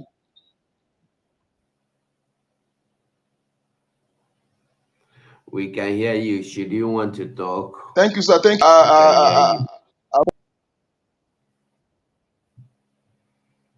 For now. It's okay. Let me do. Thank you. I just want to pass the information from here. I greet you all. So, Biafrans, I think we should listen to the other part. Let him answer the question of Rufai. Let's see what he will answer. Let's listen to him. We put our lives in line for Nigeria, and so we'll not do anything against any innocent Nigerian. We're only after the bad guys. Anyone who makes himself one will definitely come after him. I understand that we have a mandate from the president. If the president gives me a mandate to conduct an operation, I will not ask him why. I will conduct that operation, and then explanations will come in later. That is why I'm in the military. So like I said, the chief is secured, is safe. Nothing is going to happen to him. It's just a few questionings, and then we'll be able to clarify. But you know, I don't want to comment so much, but I can tell you, nobody will tell you he doesn't know what was happening. Nobody. Okay. Maybe he did not take part directly, but he will not know. He will not tell us he does not have the knowledge or the understanding of what was going on. Okay. But like we said, the investigations will unravel most of these things, and then actions will be taken. Okay, CG Musa, I'd like to commiserate with the army once again. It was very, very tough for all of us to see those very gory scenes, and that should never, ever, ever again happen in this country. Our commiserations. First, I would like to ask you this. Thank you very much. How are the families of these gallant troops faring? You know, personal experiences, how are they taking all of this? I heard there were some of them, among them that were pregnant and things like that. How are they faring? That's my important one. Secondly, I also would tie this around. I heard there was an explosion around the cantonment yesterday. They said it was a refuse dump or something. I want you to throw more lights on this. But thirdly, most importantly, was it about the community or these nefarious people that were perpetrating crime? Then why did the community have to suffer for it? Why was the community on lockdown? Why didn't the governor get access into the community?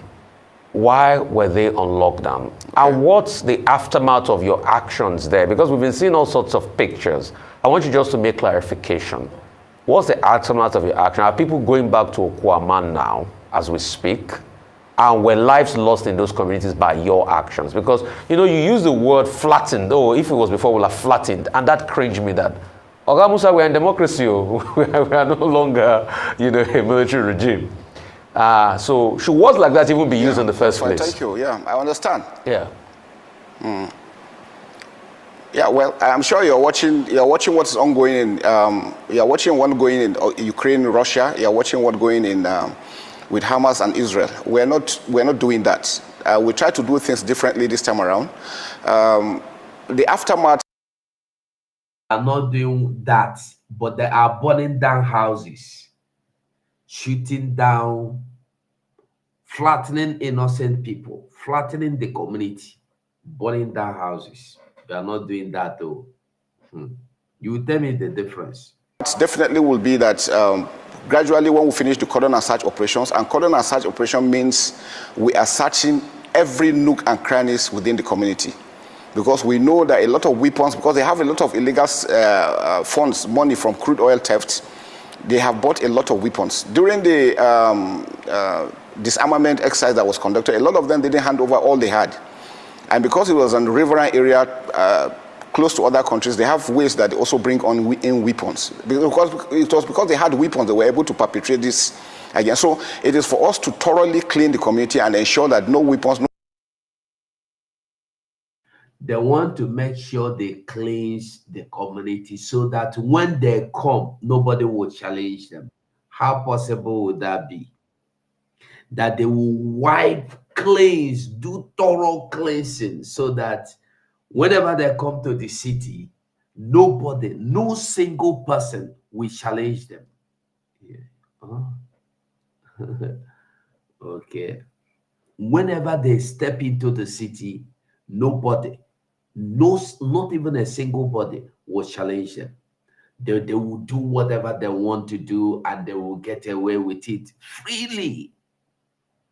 They want to make sure nobody have even a common stick. Nobody will have. no explosives, nothing is left there, and that none of them is hiding. And I can tell you that at the end of it, the communities as always will always go back and rebuild. We're working together with all the communities. Nobody is doing anything to impinge on their rights. All we want is that we're conducting a search. Since it's an ongoing operation, we don't want them to come in and then they will be mistaken for being antagonists, and so that they be shot or something. You mentioned the issue of flattened. Well, I use that because I told you during conventional warfare, when countries were fighting countries, it would have been, the way out. I'm sure, I know you read a lot. I'm sure you have watched World War I, World War II. You have watched Desert Storm. You have seen what actions were taken, how communities were decimated completely. But this is Nigeria, and this is the armed forces of Nigeria. So we're duty bound to protect Nigerians. So nothing will happen. Nothing will happen to them.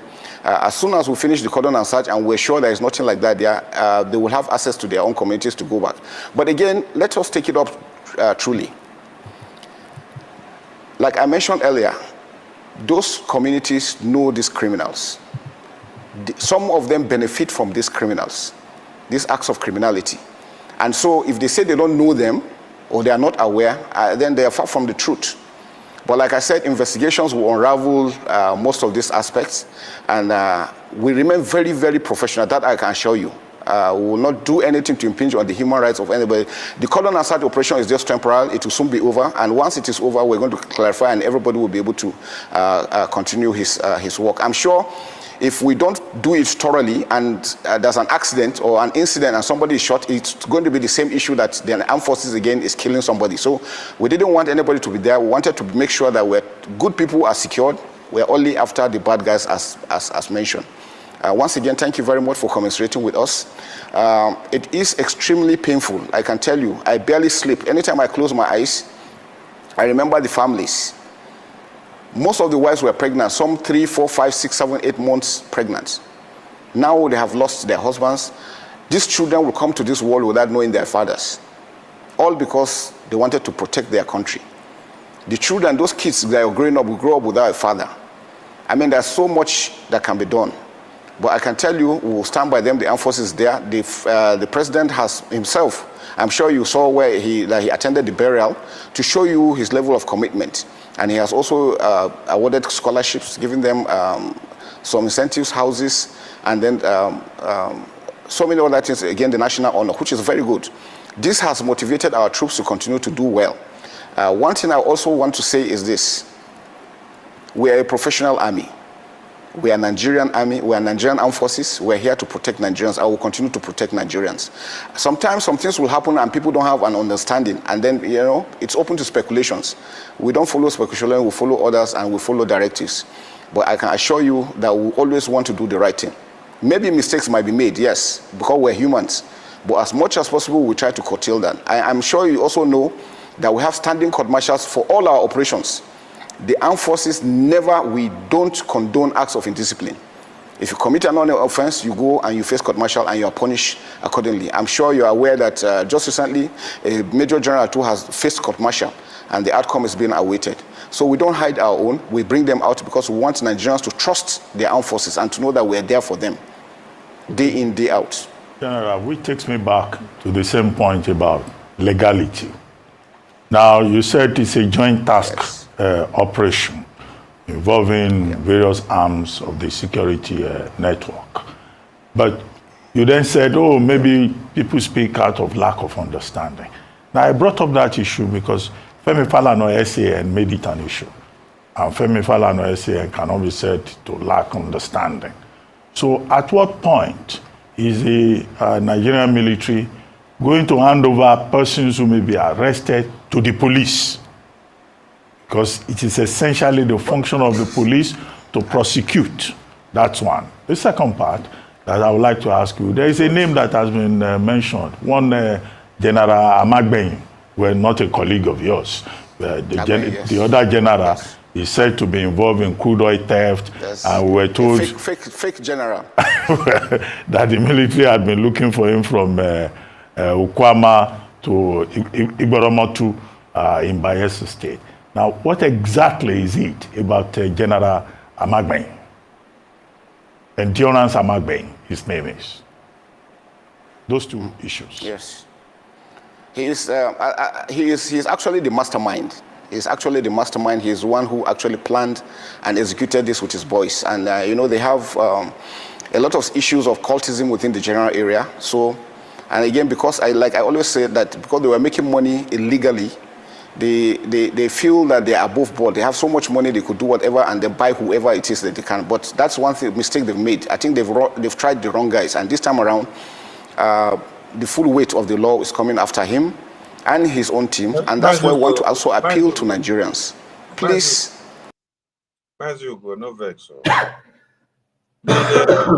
Musa just admits that the fake army personnel, the fake general, where Babati called them, is actually the masterminder behind what is happening.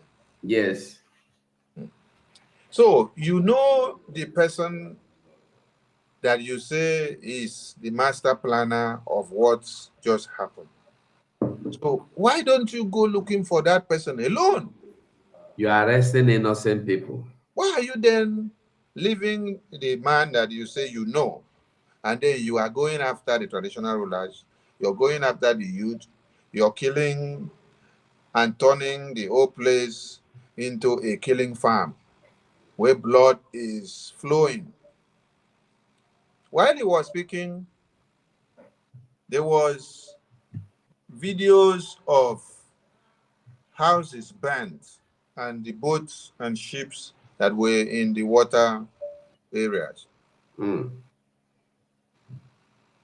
Is that where the man that he said is the master planner of this thing is? Is getting the man, meaning that you must burn down those people's houses in communities.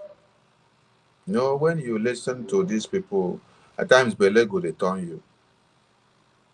The chief of defense staff of the country is admittedly telling you that they know that the person behind the whole thing is the man he just made mention of. General. Then you are not going after the person. You are now going to go and kill youth. You're not looking for the said person that you just said is the person that is the master planner. You now abandon that person, and then you now go about killing the youth, burning their properties, blockading them from entering the communities, starving them, not allowing any food supply to come into those places. The children that were going to school cannot go to school anymore. None of them can even get reached to social amenities. And there is no welfare because now he also went on to say, during the World War I and II and this and that, they saw how communities were destroyed. They saw how they kill people. So you are now giving us a kind of a template that the same way that they massacre and destroy communities during World War I is the way you people now had wanted to destroy the communities. Are you now in World War IV or World War III or World War V? So you're trying to use the same template of what happened in World War II and III, and then tell us that this is the way you should have done it in the communities of the Biafran people. Why haven't you done this to Niger State, where you have the highest and the largest numbers of Fulani Islamic jihadist terrorists that have taken over the communities? Why haven't you done this to over 8 local governments in Borno State, where Fulani terrorists are the ones collecting taxes and they are fully in charge of the administration of the day-to-day activities of people in Borno State?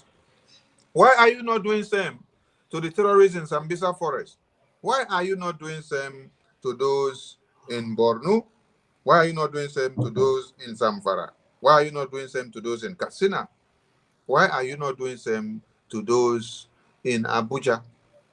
Oh, in Biafra land, because you hear that they are all Biafrans, you can now open the fire, you burn their communities anyhow, you kill them anyhow.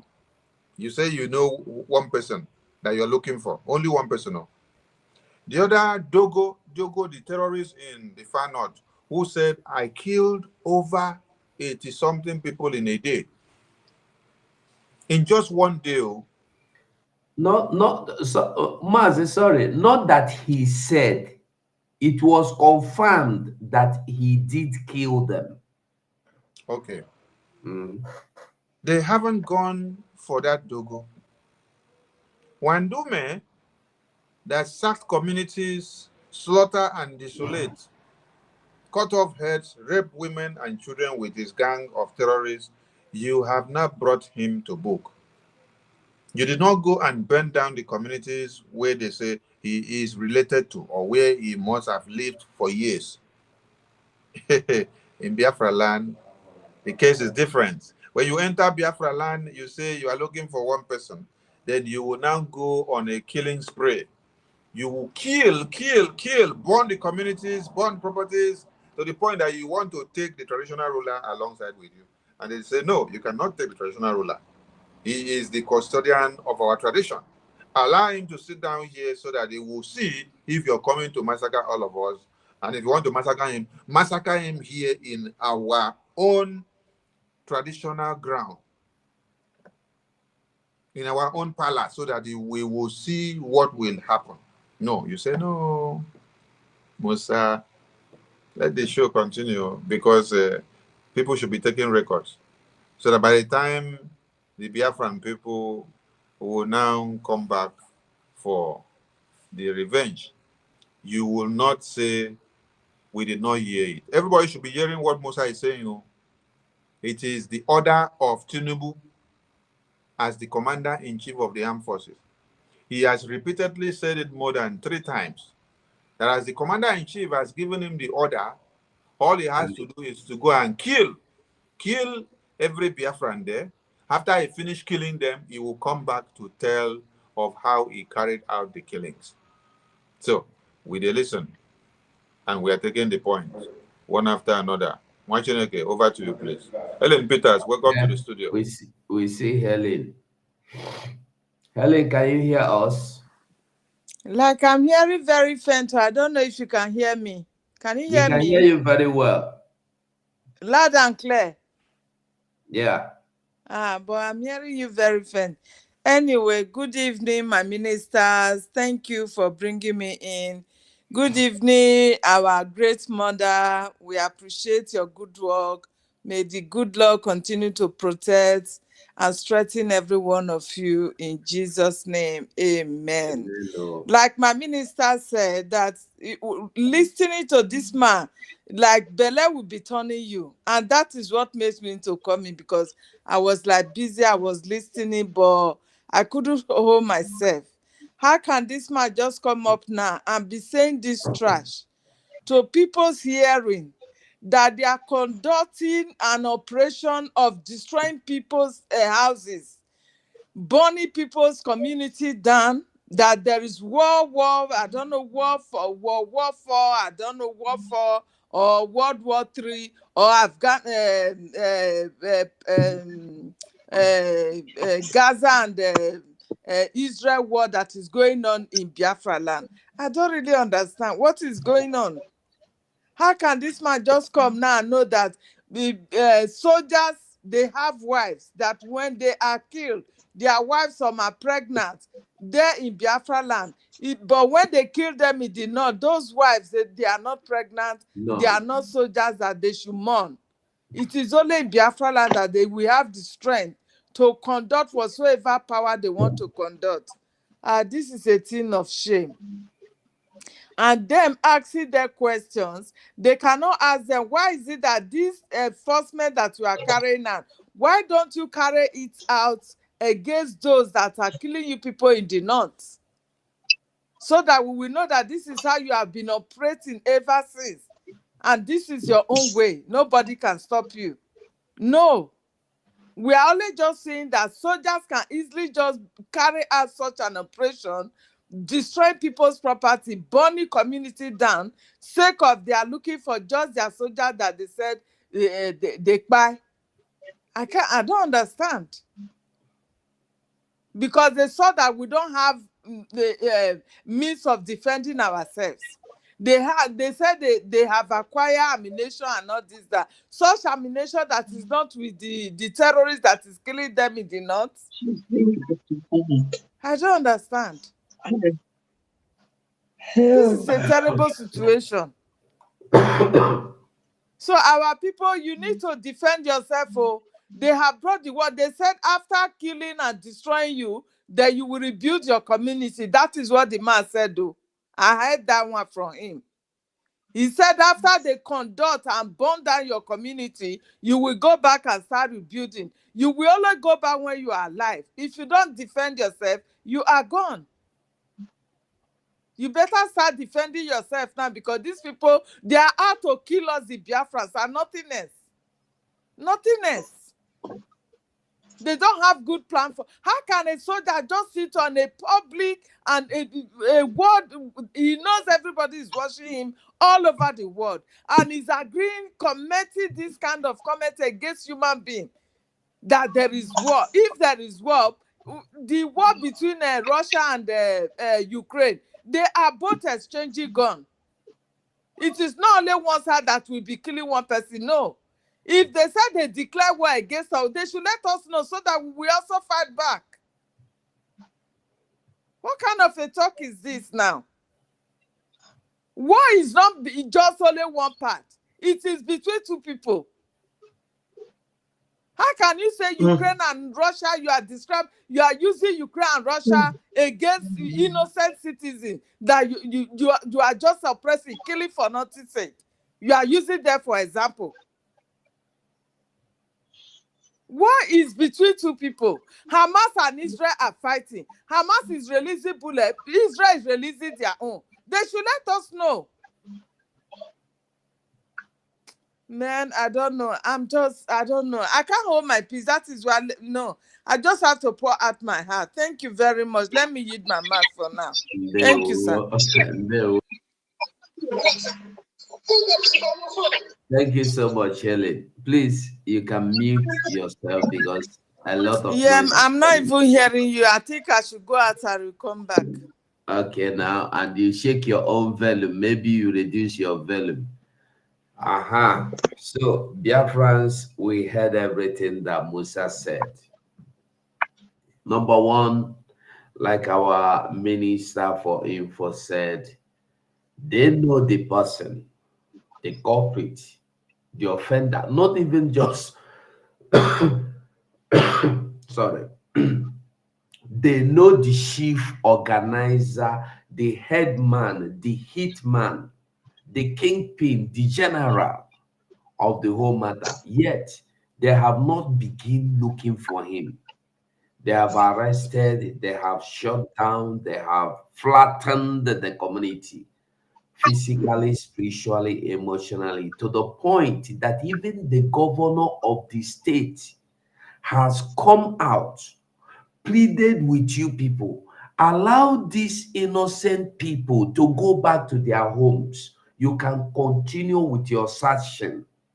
You can continue with your blockade. You say to the governor, no, the commander-in-chief has commanded.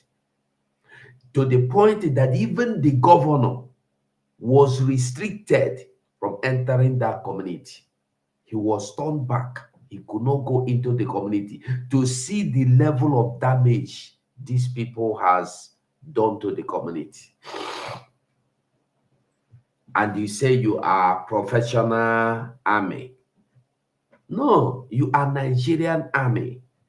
The Nigerian army that is mixed with repentant Boko Haram terrorists, that is mixed with over 1,000 or 10,000 repentant terrorists, with those including touts. In your force, you have a repentant terrorist, you have forgiven corporates, you have touts that has been integrated into your police, you have those that a court gave you command to release them, and you say you are professional.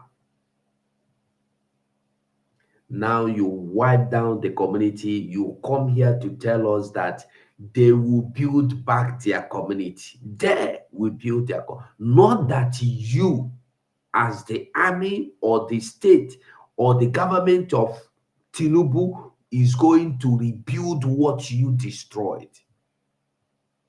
Your anger is that they killed your hitman like a chicken. Yes, that is to tell you that the place he went to north, he did not fight anybody. The place he went to the northwest, north central, northeast, he never go there to fight anybody, because those what do you call them? Those Dogogide, they don't confront them. Dogogide is on his own doing his. They will come and tell you today we neutralized 200 terrorists for where audio. Make gonna get the message. So Biafrans, it's time you know your real identity. Like I used to say, if you don't know your location, you will not know your destination. You should know your location now. If your government, as you call them, your government have denied you access to your own house for days with your kids, little children we saw in the bushes, for days now, if not for weeks, and you are saying they are your governor, they are your president, better you begin to think again, better you begin to think again. Rethink. Musa is here telling you cock and the bull story, or tortoise is king of the animal story. That tells by moonlight, not super story. It tells by moonlight, where lion can cook for you. In Nigeria, everything is possible. Lion can fly, elephant can fly. If you have not been active in this Biafra restoration, my brother, my sister, you better wake up. That you are not Igbo is not the answer now. That you are not Calabar is not the issue now. Even the useless man is now telling you he is an Igbo. Whether you like it or not, that he is an Igbo, you cannot deny him that. That is his right to be an Igbo man. He's an Today, the same mouth he used to tell you that Igbos are stupid.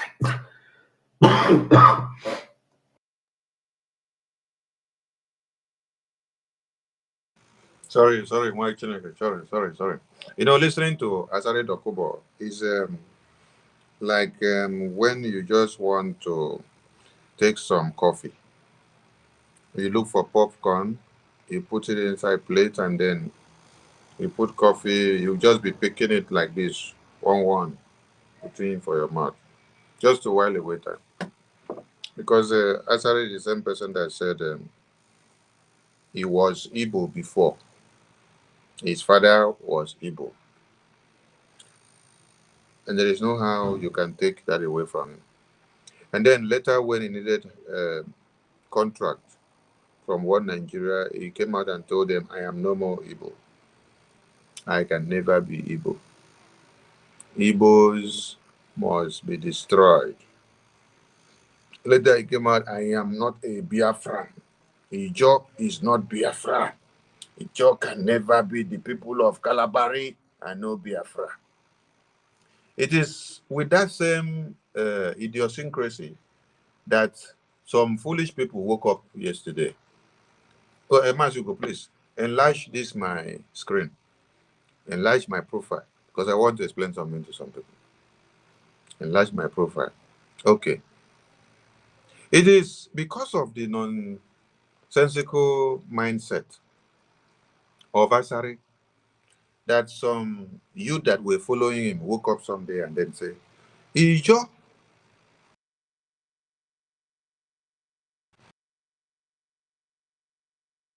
Can't save again. Think on the show blank. It's coming out very clear from me. Yeah, it's coming out very clear. Let me restart. We see the picture, but we didn't see you. Well,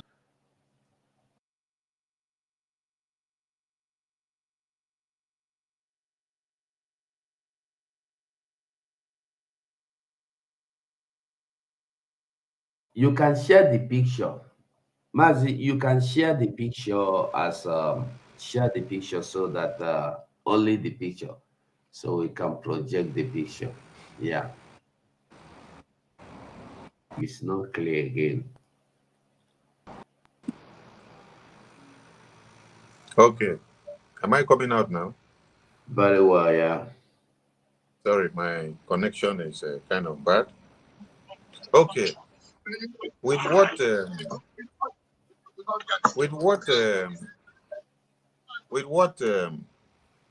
Asari said, he confused some idiots, and then those idiots allowed those things to enter their brains, and then they woke up someday. You know, it's just like me now waking up someday and I say, Efik people, Ibibio people are not Biafran. Why my father fought the Biafran genocide war side by side with Ojukwu. Then you don't ask yourself, why was Philip Effiong?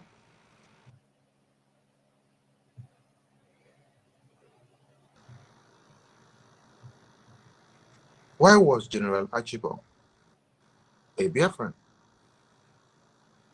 Why was Major Orok a Biafran? Why was Major Ekanden a Biafran? These are Biafrans that were massacred and slaughtered, same way they had slaughtered some of our Igbo brothers and sisters and other ones from other tribes of the Biafran extract. The person that suggested that we should adopt the name Biafra as the name for the new republic was Ijoman, Frank Ogbiko. Was he Igbo man? Was his name Igbo man? Did they say that he was from Enugu? Did they say that he was from Anambra? Did they say that he was from Ebonyi? Or did they say that he was from Abia State? No. He said he was Ijo man. And where have they classified Ijo people to come out today? The same place that Momo man came out and said, Ijo people are not Biafra. Ijo can never be Biafra. When you see him speak, he's hacking like a pig. So this man is just good that when you just want to laugh. Mazi Sonny. Yes, sir. I don't know if Shukuma Solomon is watching from your side, so you can share, or Ada Biafra. Please, if you can share the link, so he will come in, because he's asking of link to come in. He said he want to come in. They want to come in. Okay, I will try to post the number when I finish. So, Biafran people, the point I'm trying to make here is that Asari Dokubo is someone that you don't need to take him serious. You just need to use him as a laughing stock whenever you want to laugh. That is one thing about Asari. Because these ones that woke up and say, we are not part of Biafra, Joy Youth, one Simon Ekpa, they did not even open their mouth to say these things when the Fulani Islamic Jihadist terrorist army did not invade their community. It was in the middle of this war, the middle of this slaughter and genocide, that they now assembled them and told them, come and write this nonsense. So these are the likes of the pig that will come out to speak. And one can only make reference to him when you just want to laugh, because he's a useless fellow. Because their ancestors are here on the screen. Frank Ogbiko is their ancestors. He knew the boundaries of Biafra. He knew where they came from. He knew what Biafra is all about before their children of today decided to go and sell themselves to the devil. So, as you go, over to you. Let me post the link for the person that needs the link. There will. Okay, so Biafrans, when you think you are not an Igbo man, is Biafra is Igbo man thing? No, it's no longer that time. Biafra is no longer Igbo thing. Those that thought it was Igbo thing is not about Igbo thing. Why do you think they are in data today? Why are they trying to get everything flat? Wow, they want to flatten everybody, everything, because they don't, like you heard him, Musa said they want to make sure not even a cutlass, not even a kitchen knife will be left, not even a broomstick will be left, so that when these men will come to attack you, you cannot fight back. Remember, this exact thing now is what they did in the Middle Belt, in the Northern Plateau. Even the hunters' guns were taken away from the hunters. The hunters' weapons were taken away from them, so that when these Fulanese will attack, nobody will fight back. You will only sit and watch them do whatever they want to do. Like what is his name? Gumi said, you don't have to challenge them. Whatever they ask you to do, you have to comply with them. If they say you should put your neck down on the stick or on the iron you put, they will take it off. Before your eyes, they will take your wife, they will take your children, and there is nothing you can do. You don't have to challenge them. And then after, you have to go and plead and beg and worship Gumi. Then Gumi will tell you if it is possible to see your children or not. That is a country. That is a country.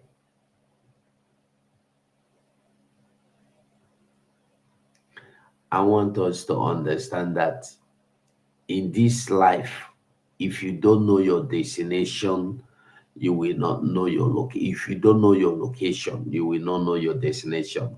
Anybody telling you now is what do you call it? Is because you are not a Biafran. No, it's not because you are not a Biafran. No.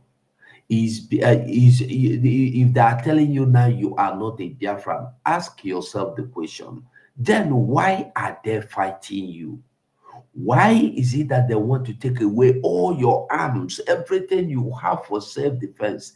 They want to take it away from you. Why?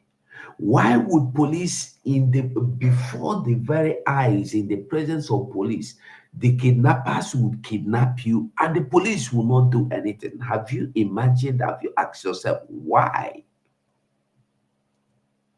Have you asked yourself why is it that the little boy Dogogide is now in charge of mining site that signed contract to the Chinese people?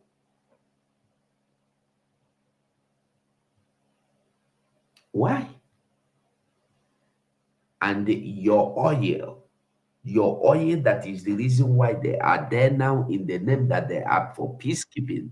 That your oil is what they are fighting for. But in the north, even in Benue State, in Niger State, they have gold.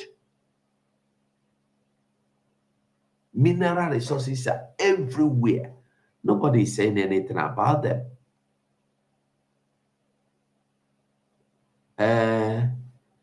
You say you are Jandoman. Jandoman. Hello, everyone. Who are you? I want to see your picture before I bring you into my studio, please. Jandoman, let me see your picture. I want to know who you are, to be sure you are not those that come here to mess up. Are you a Biafran? Let me see you. If not, me, I'm not bringing you in.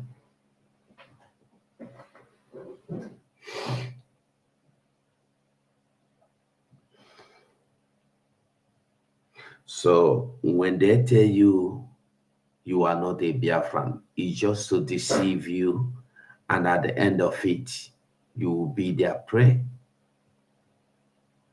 In Benue State, I want you to remember that the project of 1,000 houses for the Fulanese, for beginning, has not been, the plan has not, is still in existence. That plan is still in existence. I want you to remember this. So don't think they have removed the plan. Don't think they have stopped carrying out the plan. Before you know it, they will tell you they are commissioning the houses. So you should understand. Before you know it, they are commissioning the houses built on the land of the indigenes that are now in IDP camp. They are building new houses for the Fulanese, while the real indigenes of the land are in IDP camp. Is for you to understand what we are saying, for you to understand what we are saying. Okay, Shukuma. Shukuma, can you hear me? Okay, Shukuma, you don't have network. You can go out and come back again.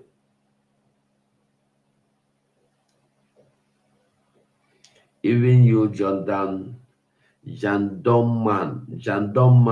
hello everyone. You don't even have network. Go out and come back. But because of this, your name, I must know who you are before I must see your face before you come inside the studio. Mazin Sonny, can you hear me? If you can hear me, we have to round up. So make I start with the worry sister. Be na worry sister be that. Na me be that too. No be another person. I beg you, have microphone. Okay, Jandoman. Okay. Sorry, you can remove your camera now if you don't want to use your camera. I have So to make I wait. because Now some make of you. Jadaman go. Okay, Jandoman, you can off your camera now. Let me bring you in. If you don't want to use your camera, you can off it. Okay, he's having network problem. So you can go on worry system. He don't have network. Okay. I was thinking maybe he'll mute himself. Okay, my brothers and sisters, like we don't talk and plenty for here. We've been saying it. We will not stop preaching. We will carry on preaching until the gospel is being preached to the four corners of Biafra. Biafra will come. So we have preached it to the four corners of Biafras. As people can see, now everything boil on Tinubu because this Mumu man say is the president that asked him because of armed forces according to them. So he's the one sending people not to go to their own houses. He's the one that is stopping people not to go to the people that killed those three kings in their village, in their community. How far did they go after them? Did they, because they are not army? Did they go after those people? We have not heard anything about them. They did not say anything about them. They are not human beings. But it's only Biafra land that they will start, like my sister said the first time, the armies that have been killing in Sabisa forest, the army that have been killing, what have they done to those people? Why are they not looking for them? Like you said there is this man has killed how many people? What did they do to him? 80 people in one day. What? Why are they not going after him? Okay, now you open big mouth. I say confusion will be there a lot. They have turned to fools. You sat here and you said, "Oh, is the man? I know the man with his gang that orchestrated this by." So if you know, why are you printing people's name wanted? Why are you printing a chief, a community leader? Why are you printing those people's name? Why are you people? Then why don't you allow the innocent to come in into their various homes? You know this man already. Why just go for him and his boys alone? Can't you what? Your name is not Musa, your name is Mumusa. You are a Mumusa. Eh? In President Bidi, that one that look like drug addict. That one that cannot know that a dementia man. It's a dementia. That dementia man that cannot remember. You are telling us now that that dementia man giving you order that doesn't know his left from right, that cannot even talk one full sentence before speaking, because when people insist they don't speak straight, asks you to come and drive a whole community away because you are doing their bidding. What a shame. Shame on you. Your generation will forbid you. Your children will be ashamed of you. They will be ashamed of you because at the end of the day, you don't know what you are doing. You are the one that doesn't know what you are doing. Because person will not tell you to go and put your hand in a fire that you will go. You cannot fight a battle when you see the can't. You are fighting innocent people that cannot even have 3 square meals to eat, for Christ's sake. There are some of them will be sick.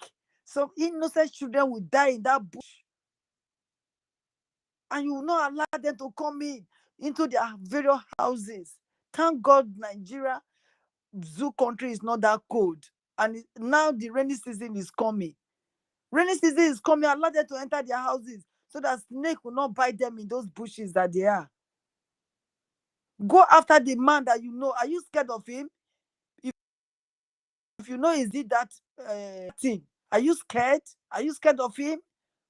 Why don't you go after him? Ordinary Tompolo that you people look for bounty on Tompolo said. Do anything Tompolo. Now you went back giving Tompolo money to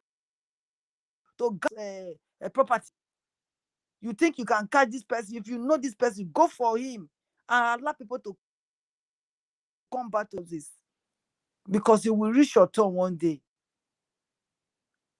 It will reach your turn. We are coming. We are coming. We are coming. Our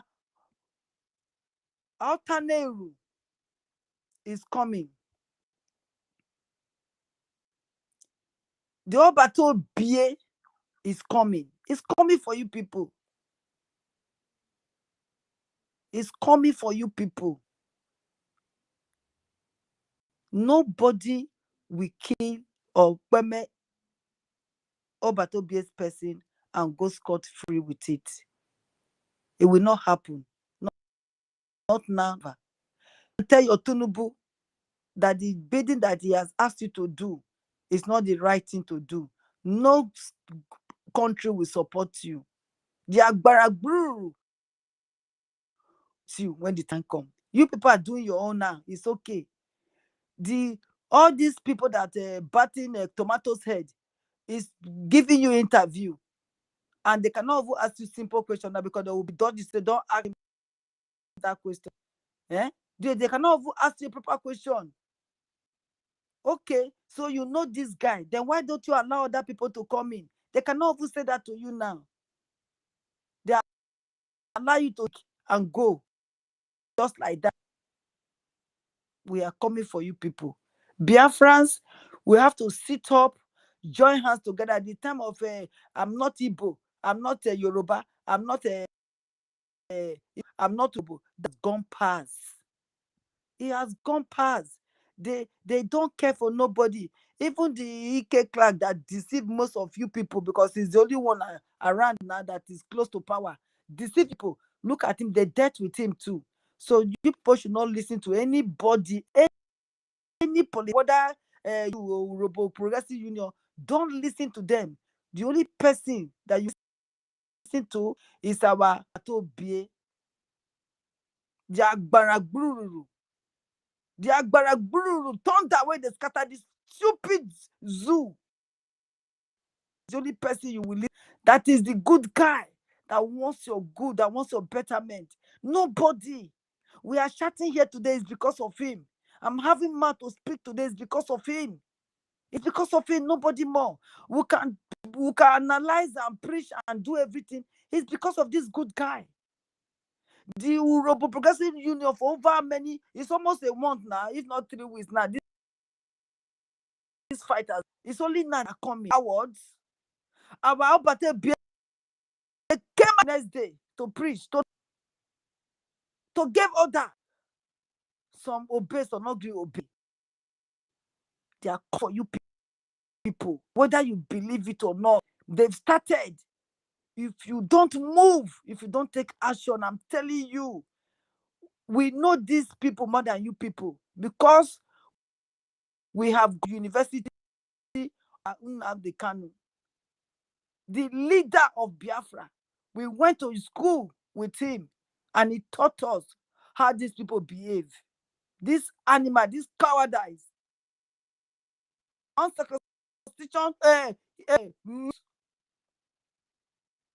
Please listen to our leader when he speaks. Please. The radio is coming. You people must listen. When we talk, we are not. It's what we are saying. See anything? We cannot say anything different from what we are saying now. They have started. They will never stop. And they said the president is behind them. Can't you see? True. If the president is not behind them, how come they did not allow your own governor? Your governor that you said is your governor, the sheriff, he could not even come and see the damage you people have in that village. He can't. Nobody can go there. Are you still going to fold your hand and not follow Simon Ekpa? Are you going to fold and say, oh, we are not Igbos, we are not Biafrans? That time has gone past. All of us now one. I will go remain one. Make na go check history. History go tell us say we'll be one. Now this phone and then they divide us. And they not go divide us again. They not want one. They want separate us. They want more they fight. And we are not going to fight anymore. We are tired. We should be fighting them and not fighting each other. The time we used to fight ourselves, we need to fight them. We'll be free. We'll be free and live like a proper human being. Live like the queens and the kings that God created us to be. That's why He gave us things. He gave us things to live life. Thank you, my brother. Thank you. Thank you. God bless. Thank you, Warishi. Helen, are you there? Yes, sir, I'm here. Okay. I beg if you go just Just a do quick your one. submission with just 2 minutes. Yeah, just a quick one. Thank you very much. Thank you, my sister. Worry sister, I appreciate you. Well, it is left for our people to know that what is happening to them today now is the division that they have created among us. Because they cannot just boast now and say they want to go and destroy or level our Igbo brothers from Biafra land. No, they will never dare such a thing. This man will not sit down there and comfortably be vomiting rubbish that they are going to level there. No way. But because they knew that they have divided us, that our people are not separating themselves from their own blood, now they push us to one corner and want to destroy us. So now they should be you people should be able to wake up now and know whom you are, that you should have synergy with your brothers, the Igbo brothers. If not for them, you will be gone on that. Give them just 2 days. They will level every one of you, and nobody will come out to talk in that zoo. No one. Nobody is coming to rescue you. You have a governor today now. Your governor is not allowed to enter where they have driven you away. Your governor have no say over there. Don't you see that you are gone? They have captured the zoo. They have captured it. If not for our Igbo Biafrans, everybody will have been gone in that zoo. That is why they are crying today now. So if you don't hold synergy with your brothers and know whom you are, that you are a Biafran, that right now we are going to obey whatsoever decision that our brothers will tell us to do, we are going to hold hands with them. Oh, my dear, it is gone. You guys will be gone and nothing will happen. Just the way it's boasting it now, that they will level you, then you will go and rebuild. You that doesn't even have money to eat now, where are you going to see money to rebuild your villages? Where are you going to build the small huts? Where will you see money to build the small hut that you'll be hiding your head? No place. But they are telling you after, okay, he said he knew the person that is orchestrating everything, but he cannot go after the person. But they hold siege against a community. They hold siege, destroying houses, killing innocent people, just because of one person that they said they are looking for. Meanwhile, the Fulani terrorists and Boko Haram and all the rest are having a field day with their blood in the north. But they cannot go and do that show of force over there in the north to make sure they bring them all down. But they can come to Biafra land and do such a thing just because they have divided you. They have inculcated that stupidity in your mind that you are not an Igbo, you are not a Biafra. Because if Parara that thunder will strike is confusing you people in that zoo. Parara will come out and be deceiving you people that you are not this, you are not that. Meanwhile, like he said, now Parara will not be able to come out to go and challenge them. No way. If a governor cannot come out and challenge, is it Parara? They are all confusing. Look at your own brother Topolo. They gave him money, and he's selling his brother to the Fulani who has come to keep him. My dear, a word is enough for a while. If you don't know yourself now, it's none of my business. They will not see me. That is just the Thank you. fact. They will not see me. Thank you very much, sir. Thank God you. bless you. Thank you, Good my night. dear sister Helen. Now, Ada Biafra.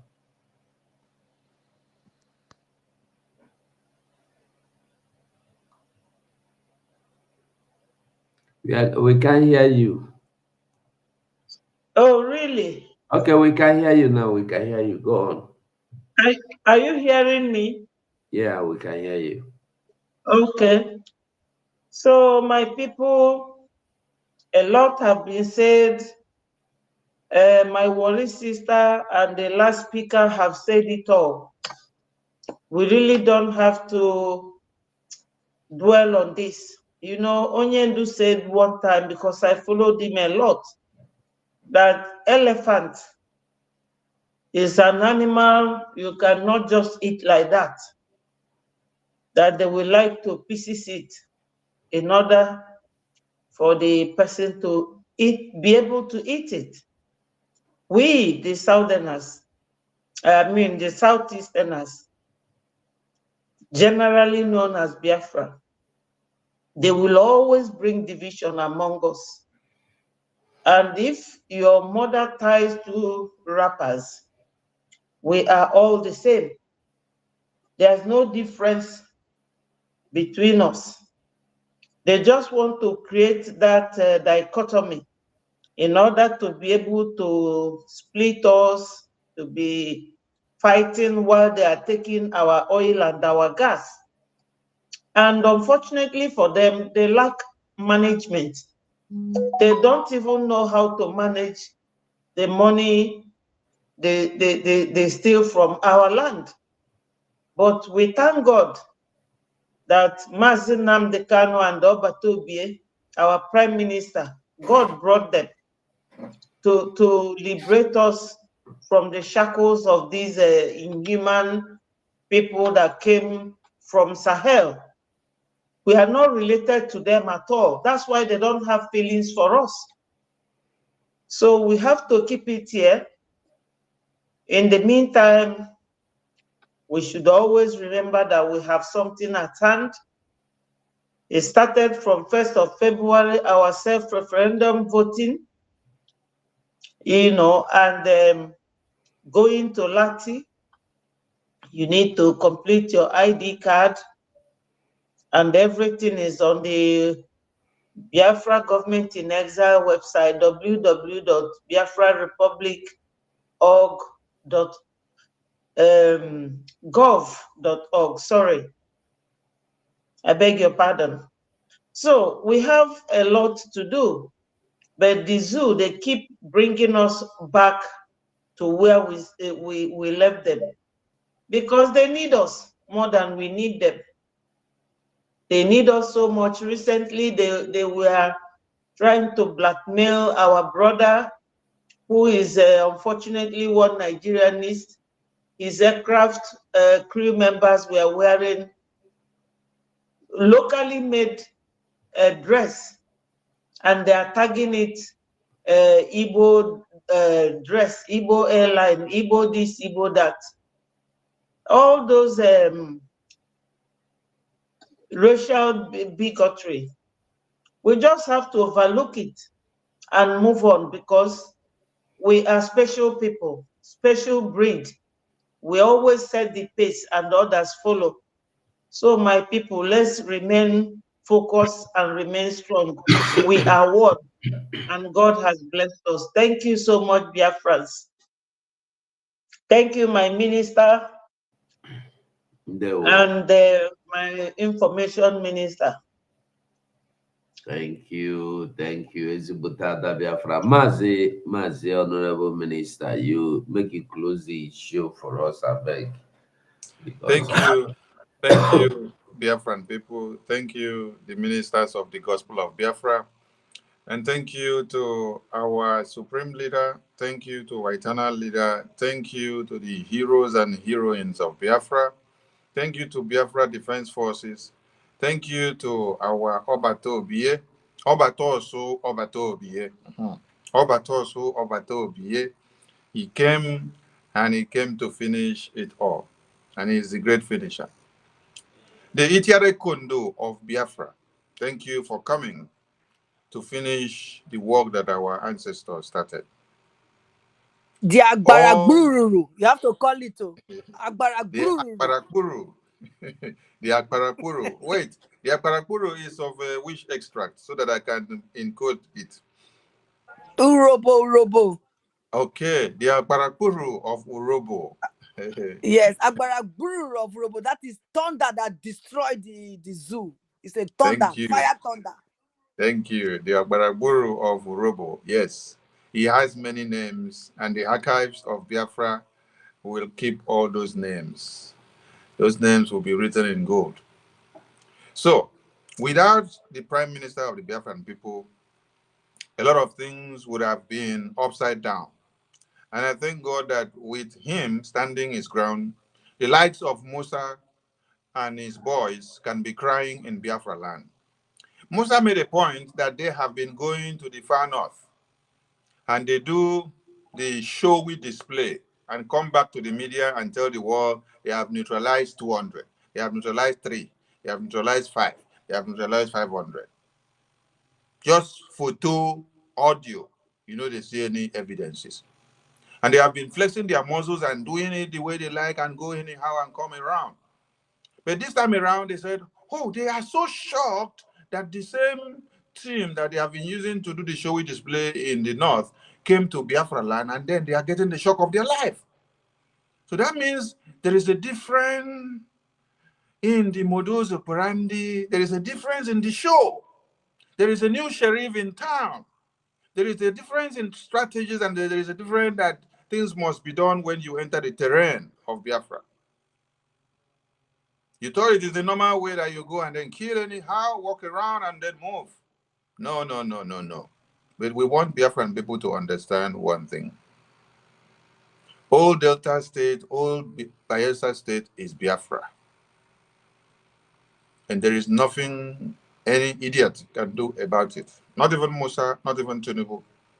I thank God that Musa, in all his speeches, has categorically stated that Tinubu is the one telling them to go and kill the youth in order to get the person that is behind the crime. So in every sense of understanding, Tinubu, just like Obasanjo did in 1999, killed and massacred and burned Biafrans in Odi. He is now in 2024 of the time of Tinubu, telling Musa, go and kill them, cut their heads off, burn the communities, ravage every nooks and crannies, destroy everything, and then come back and give me the report. And Musa said, I will not ask him further questions. As far as he has said, I should go and kill them. I will go and kill them, maim them, burn them down, destroy everything. When I finish with no hesitation, then I will come back to come and give the report. So that is what Musa is coming to do. Need we not forget that these sons of Sodoms and Gomorrahs understands that we open a front for them in Imo State.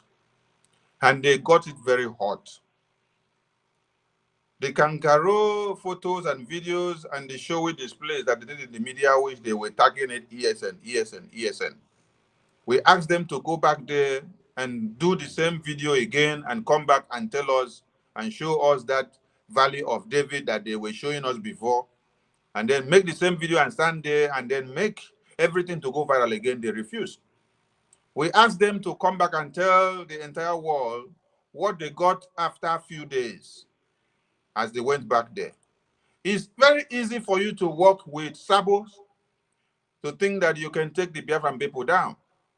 But when the sabos are taken care of, the loopholes are sealed.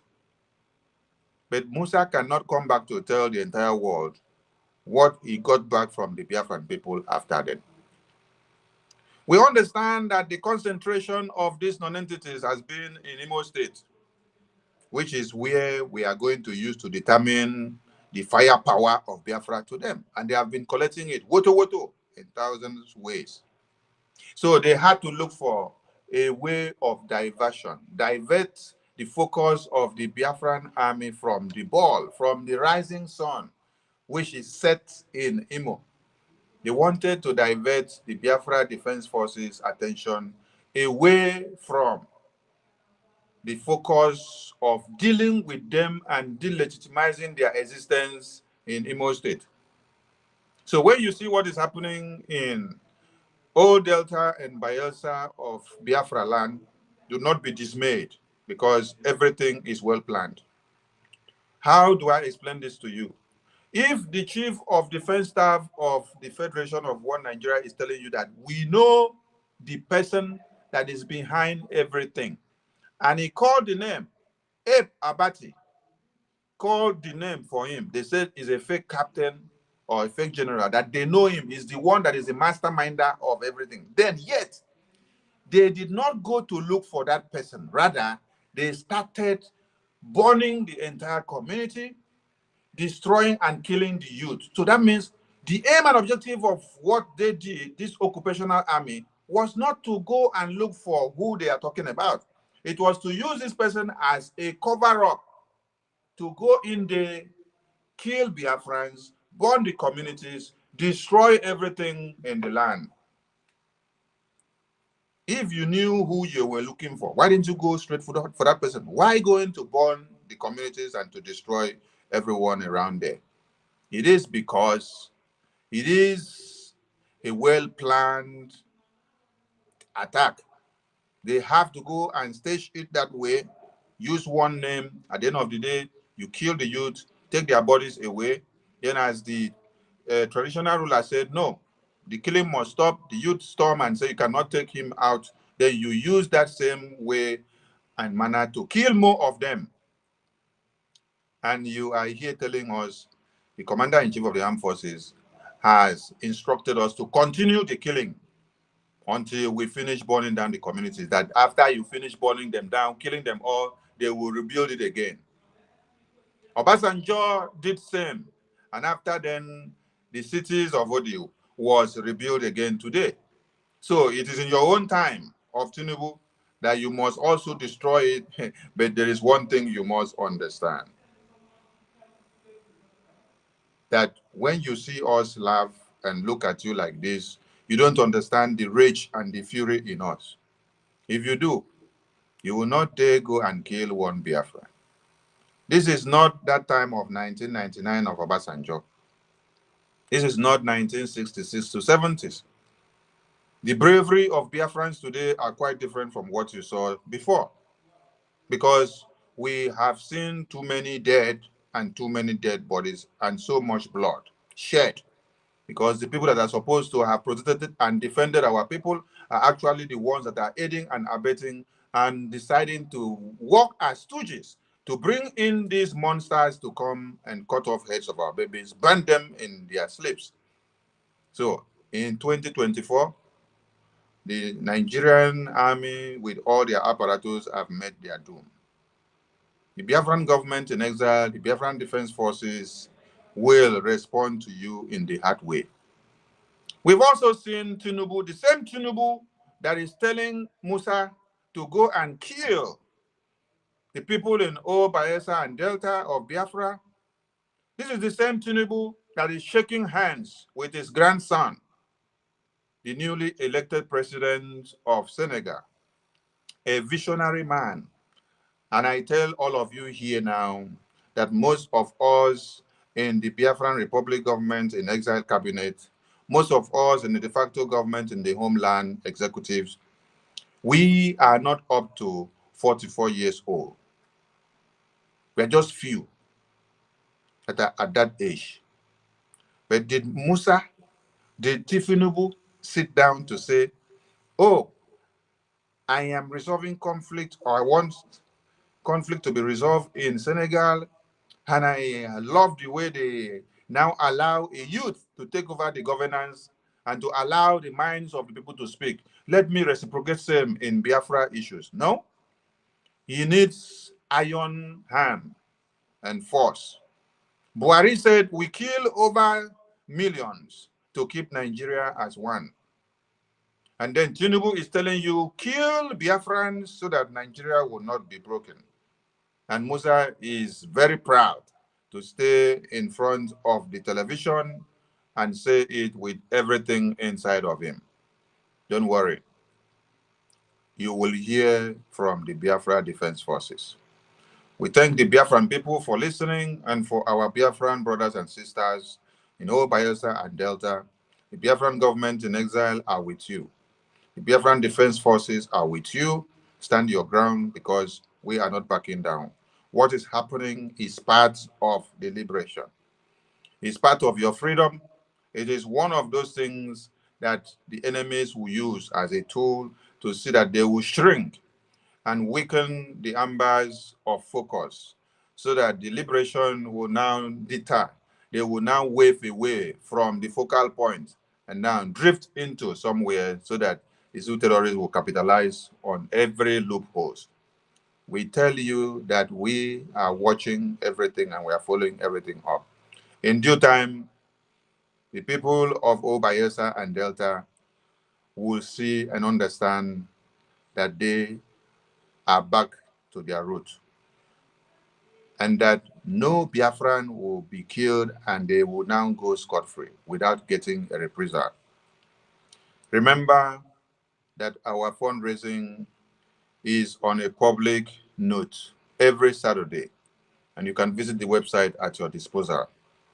Our convention of the Declaration of the Restoration of the United States of Biafra is coming up in November, December.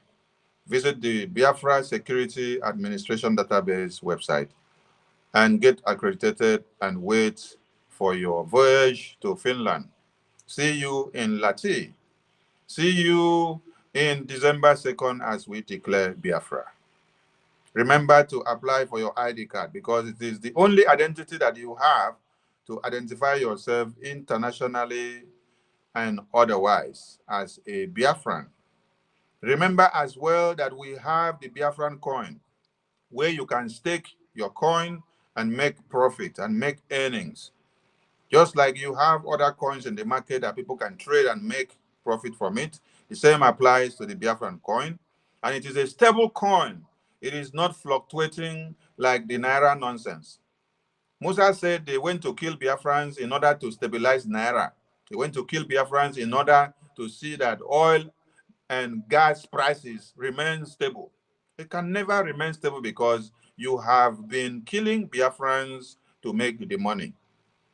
So Biafran coin is a stable coin and it is not falling or rising. No, it is standing.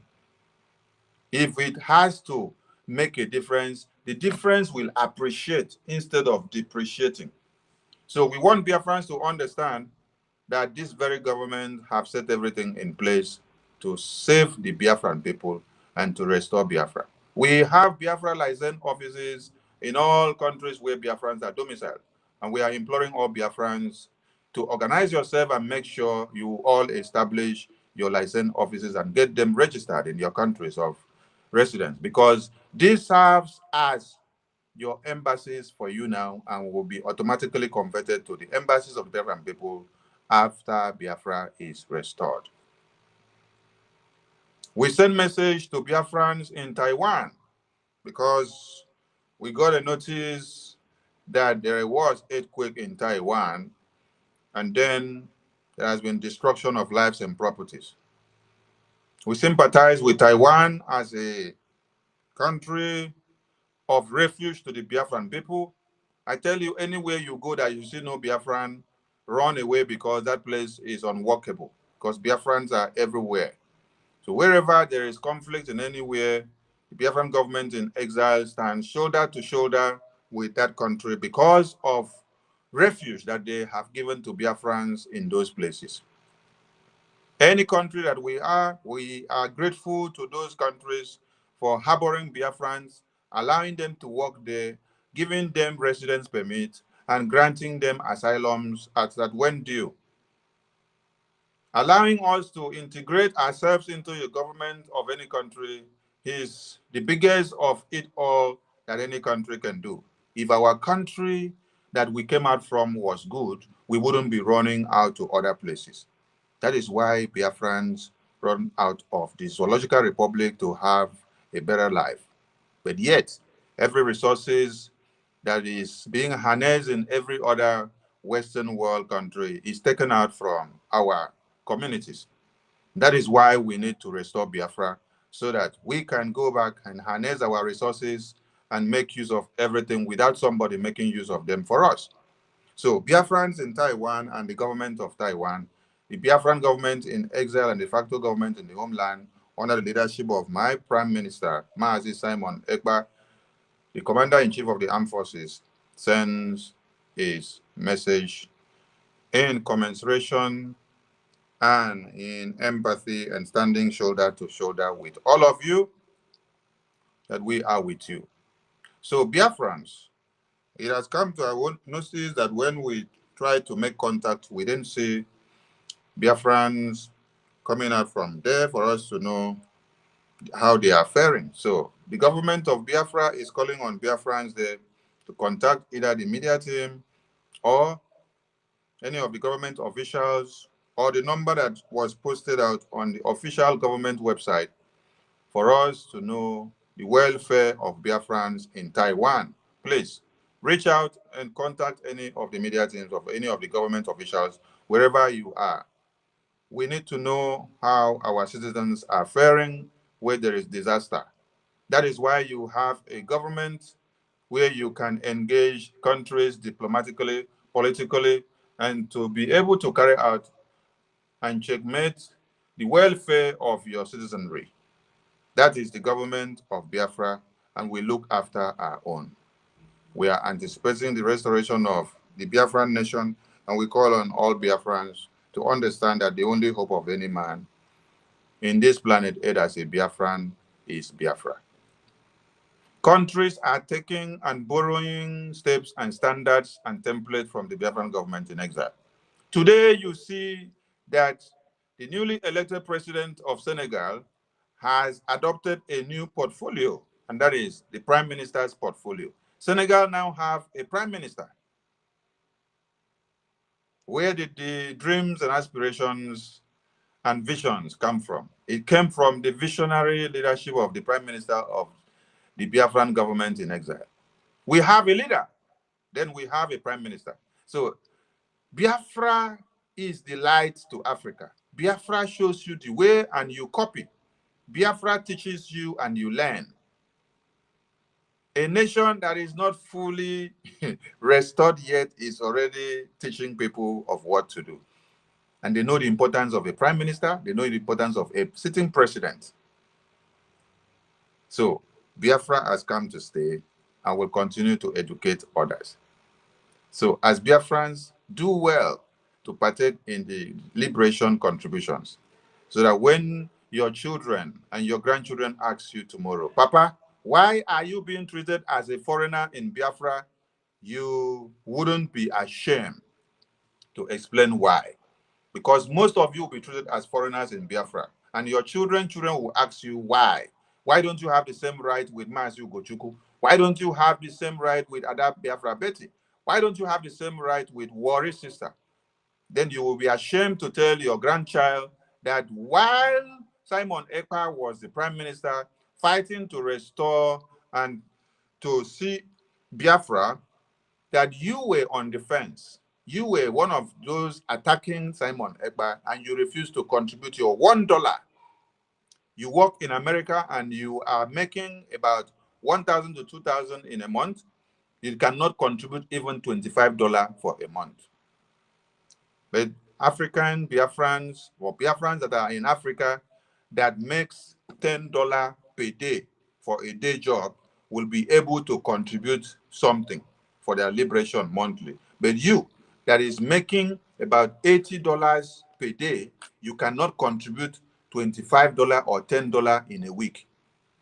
It's a big shame. So, like I normally say, answer your father's name so that your grandchildren will not be ashamed of you. Because the sins of the fathers will reckon on the children in Biafra when Biafra is restored. How your father contributed to the Biafran liberation will be a blessing to you tomorrow.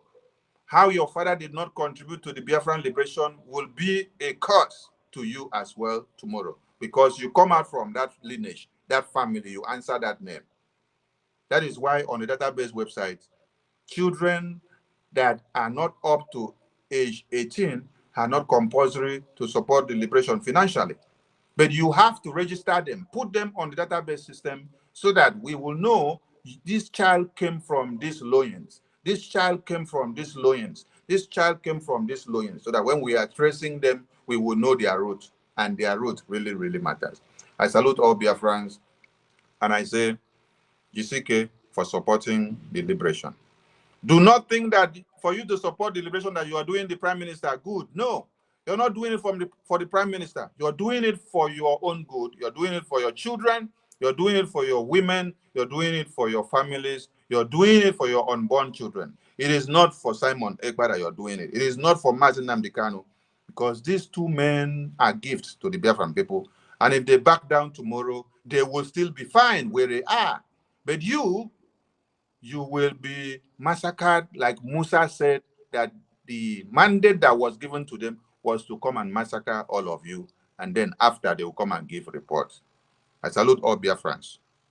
Pray for our supreme leader, pray for our prime minister, and stand your ground till Biafra is declared. See you in Lati, Finland, 2024. They were my ministers of the gospel, and God bless all of you for spreading the message. They were.